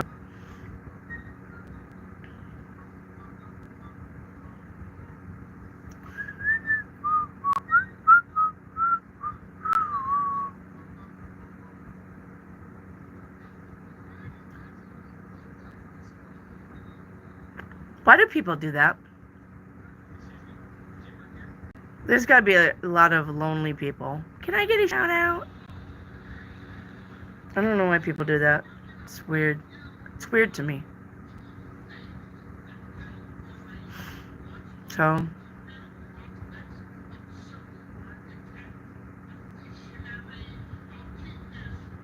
it's weird.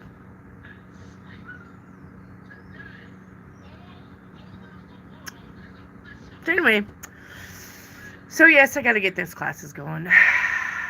Yeah, I know. The world's gonna be full of them.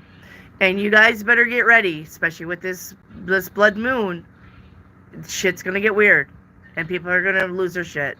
So I just want you to be ready, okay? Be ready, Freddy. Be steady, Freddy.